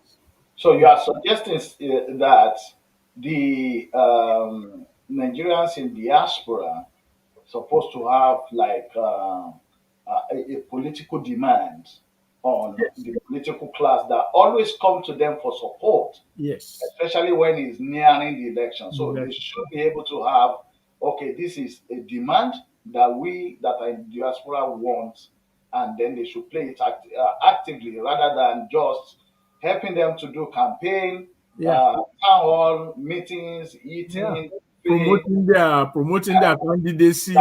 and then This guy is better than that. He can deliver. He can do this. All kinds of language like that. We should do away with that language. And when they come, present. Even the Yoruba Nation people now, when they say Yoruba Nation now, of course they have already remove themselves from the political arena. I hope they will come back. So they won't even entertain such a. But when they come and say, I want to be this, I want to be that. Yeah, okay, this is how we want it to be done. It's as simple as that. This is how but before we do that, we should also be able to know ourselves how we want it to be done. Like our own now. I'm not simply promoting our Yoruba referendum. If anybody comes now and says, I want to be this. Okay, here's the Yoruba referendum bill. What are you going to do about it? And it's not going to be in secret. You can't tell us something in secret that you can deny outside. So we will tell you upfront. Whatever answer you give, we are going to promote it. This is what this guy said. Though. So you either don't come at all or you come prepared. Why? Because we are prepared. So nobody is going to come and tell us any story, because we know why we are doing what we are doing. That is the thing. I think it's something that we have to take on its own, Yeah. maybe later on, Yeah. probably before the elections, Yeah. because I think it's something that the Nigerians in diaspora, or Yes. whether we're doing the Nigerians or we're doing the Yorubas, Yes. needs to actually take on board, Yes. other than just having Uh, politicians and then just throwing parties. yes. And to add to what you have just said, you know, uh, There are so many platforms, Yoruba Self-Determination platforms, all, especially in the last 2 years and all that. If they are not promoting some kind of fancy theory or the other, they will just be talking about, what their invited guests from home, either on Zoom or what they have in mind.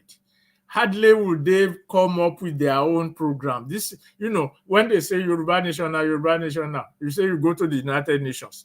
Even if you question them, they can't even give, like you said, they're expecting people to. So when those who are coming from home, and, some of these politicians, also, they are aware of the political reality of the world.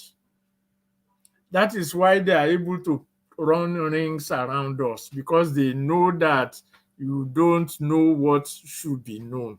So anybody that wants to come about Ukraine or thing knows probably what Sanders has said about the Monroe Doctrine, about the sphere of influence. They know power plays. But we are sitting down here saying United, so they will automatically know that we don't know what we are talking about. So is one. I can hear you now. Yeah. Okay, now there are two gentlemen that spoke just apart on Ukraine as well, and I'm trying to make this quite very very important for our people.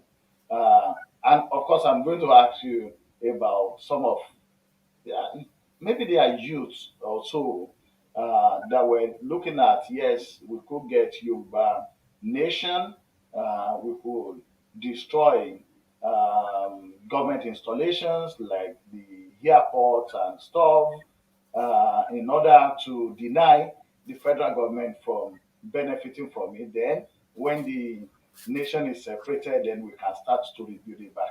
But you give me your view about that. Let's hear what these two gentlemen have to say. And so when he talks about being humiliated, it's likely also personal. But just stop for a moment and think. This was 1997, 25 years ago. We've been aggressively expanding NATO for over 2 decades before Russia ultimately snapped. Another warning came in 2010. Here's Russian historian and NYU professor Stephen F. Cohen speaking at Carnegie Mellon. NATO expansion is not over for the Russians. It's a reality. NATO's sitting on its borders.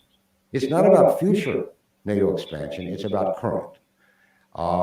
NATO expansion represents the following to Russia. And near this I will end.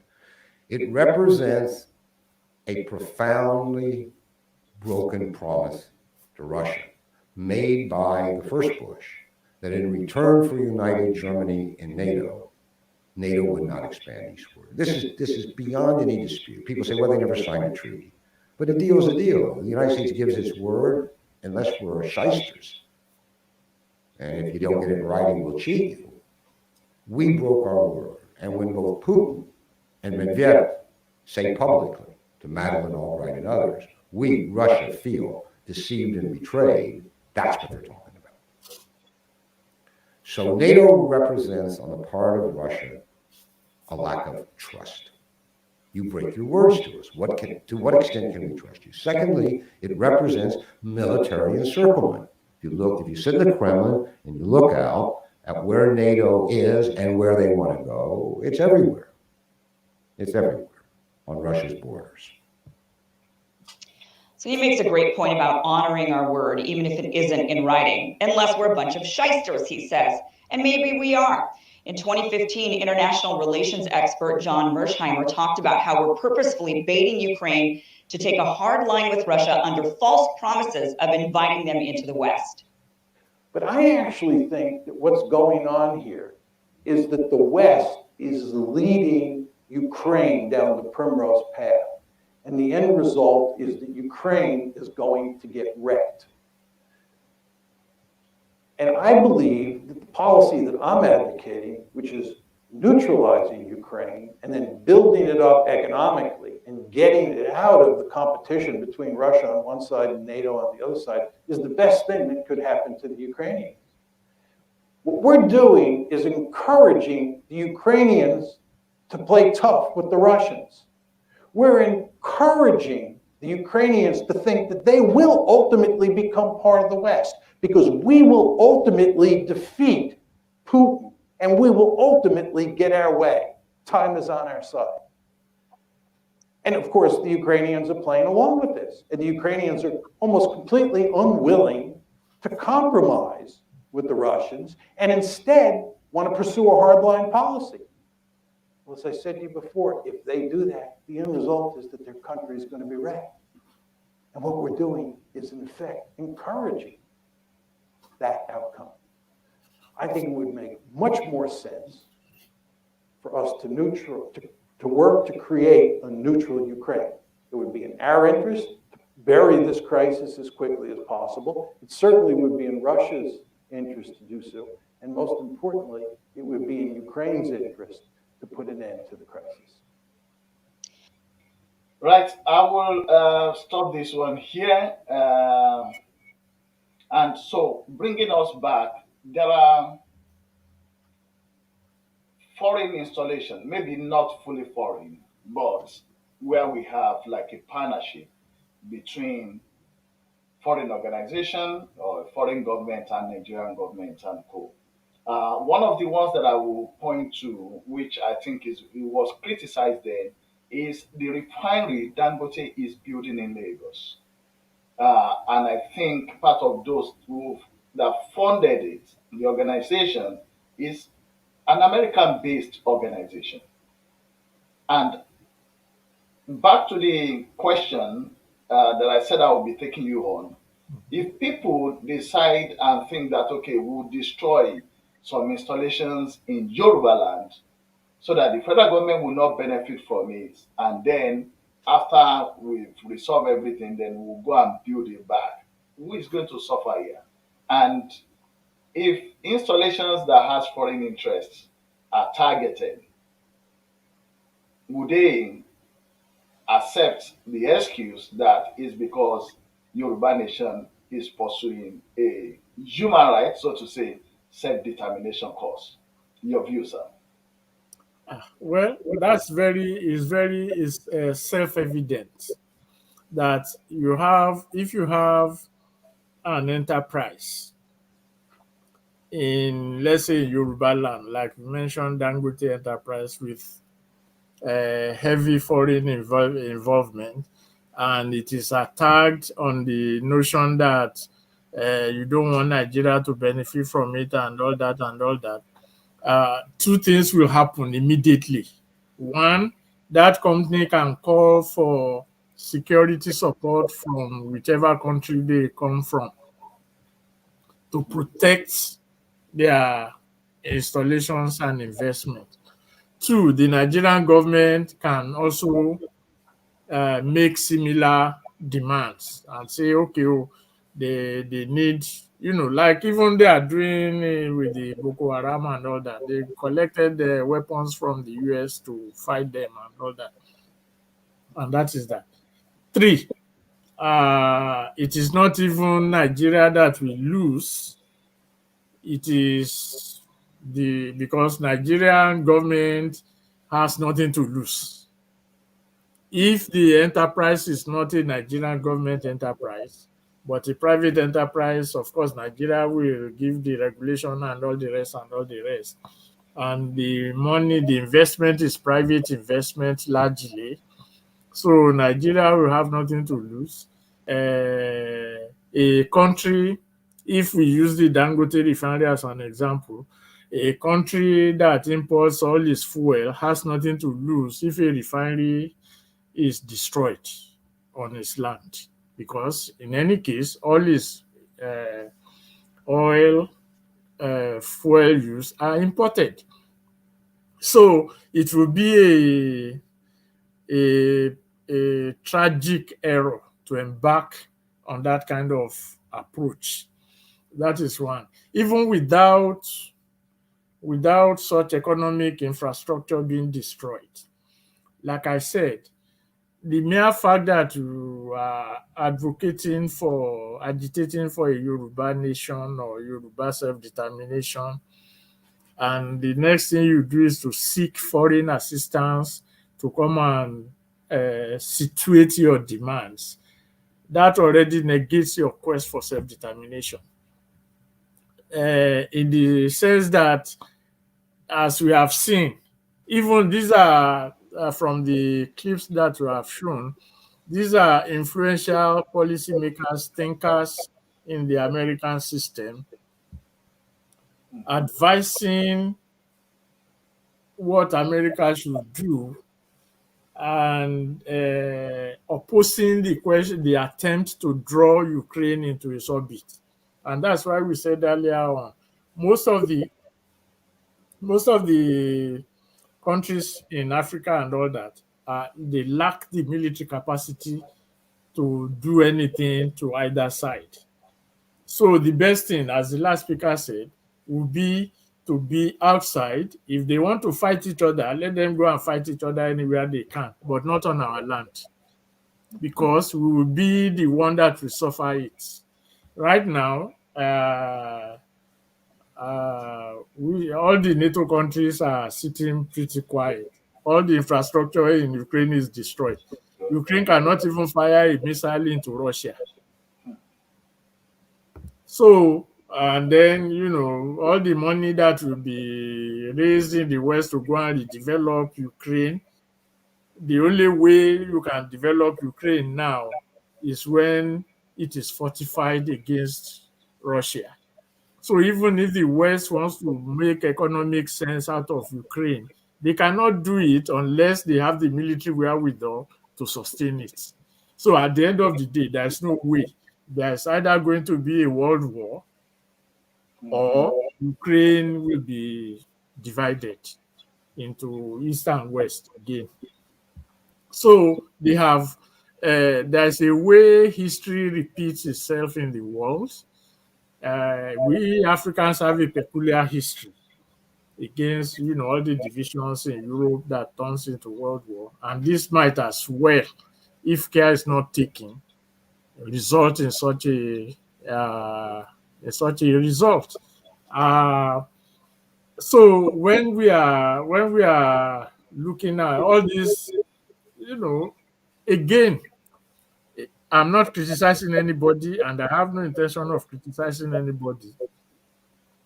Our educated people and those who are still actively involved in academics and all the rest, they can research these things and educate our people that are agitating for.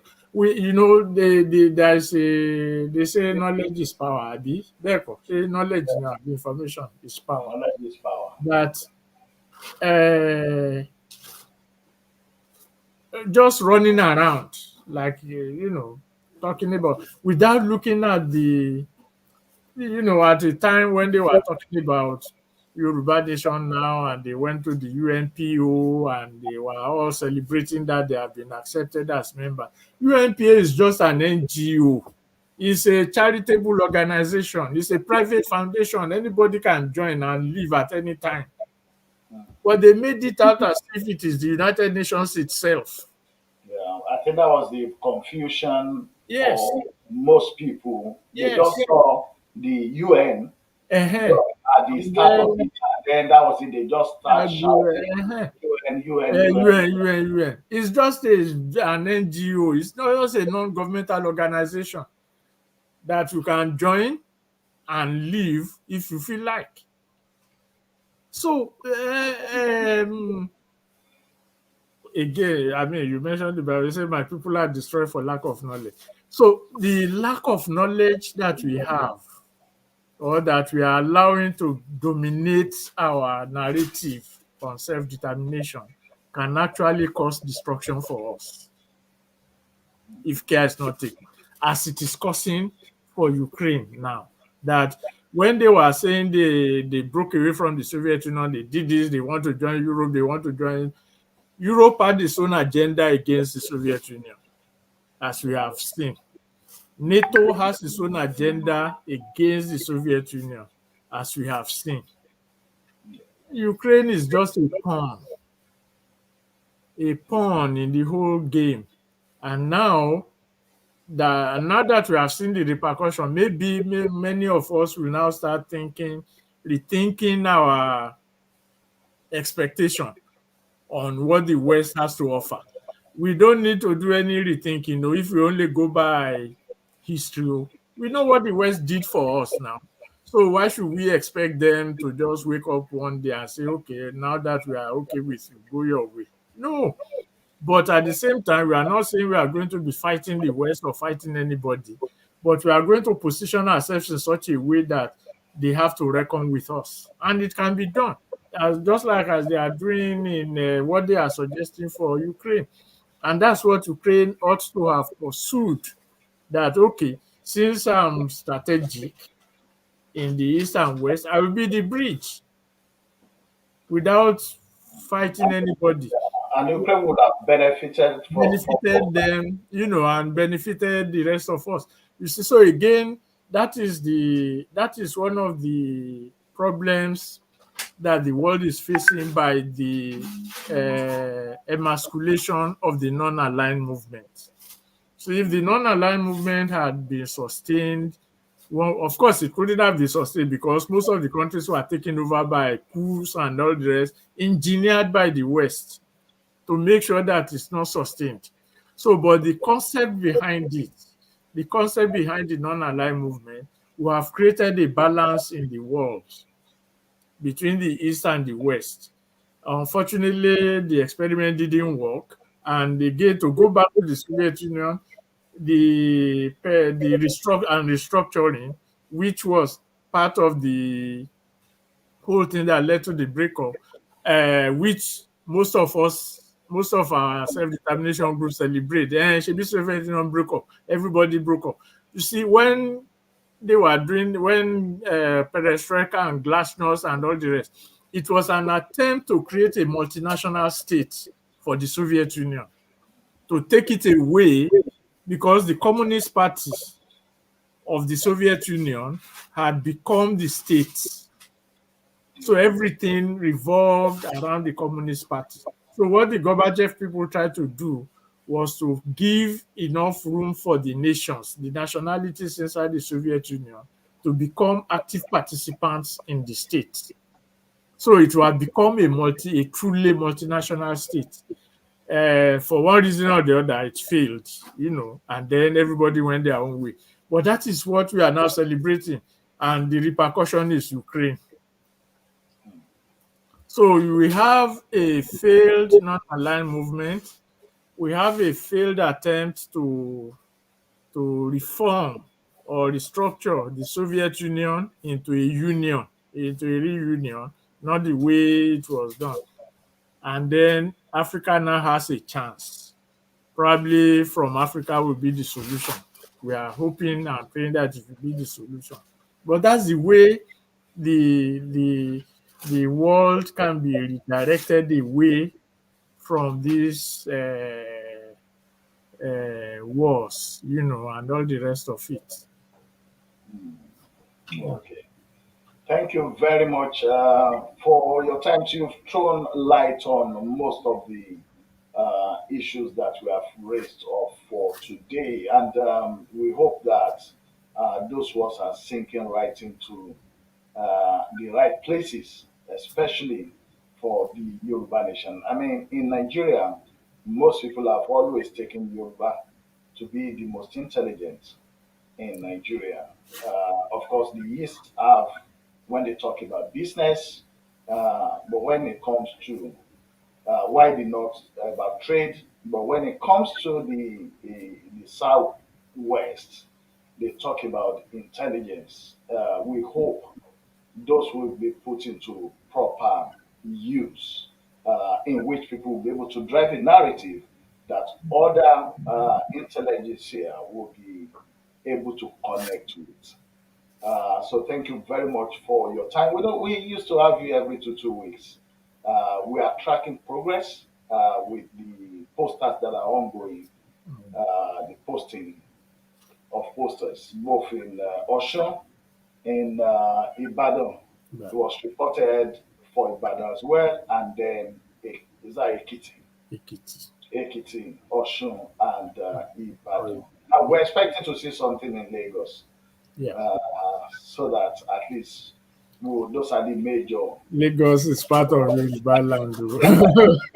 Oh. We don't want Lagos to do what they did then. That is the Have you? and but then Lagos was then the Yeah, capital.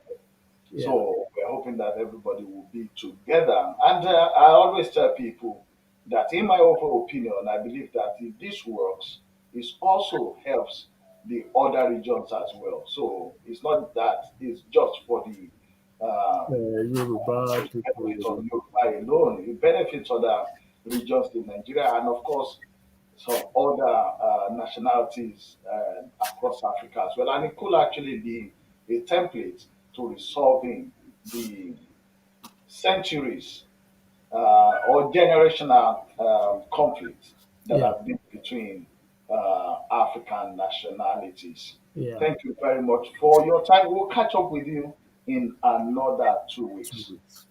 Thank But you very much. we'll continue to get resources from you as soon as they're available, and we'll make those available for our viewers. Thank you very much. Thank you very much for having me. And I might want to add, maybe some kind. Maybe I got too emotional, in my responses to the National Assembly, and it comes like that when things that are obvious, when things that should be obvious are now being made into something special, you know. But I think we should all reach deep down into our consciences and not allow us to be, treated as if we are kindergartens, especially those of us who are actively practicing in the academics. Let us educate our people. Let our people know the meanings of words and expressions, and not just assume that, so that we don't enthrone ignorance on our people.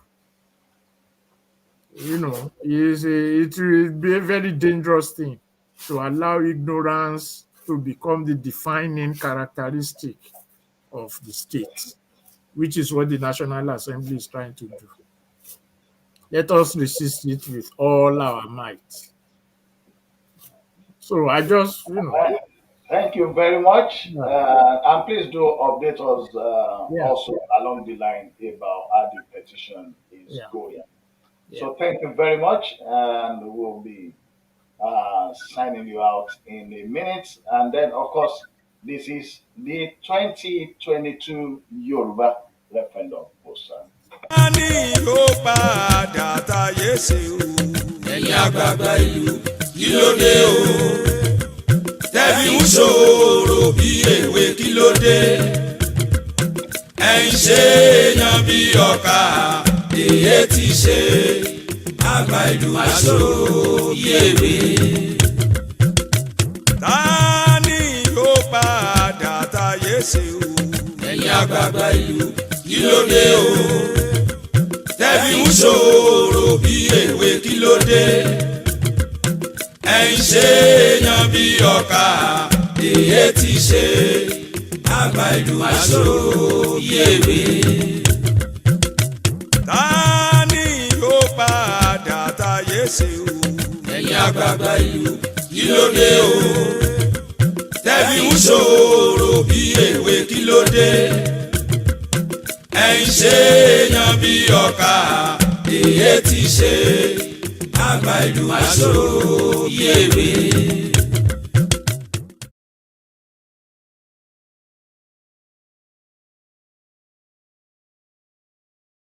Technical Age. Yeah, thank you very much for joining us for today.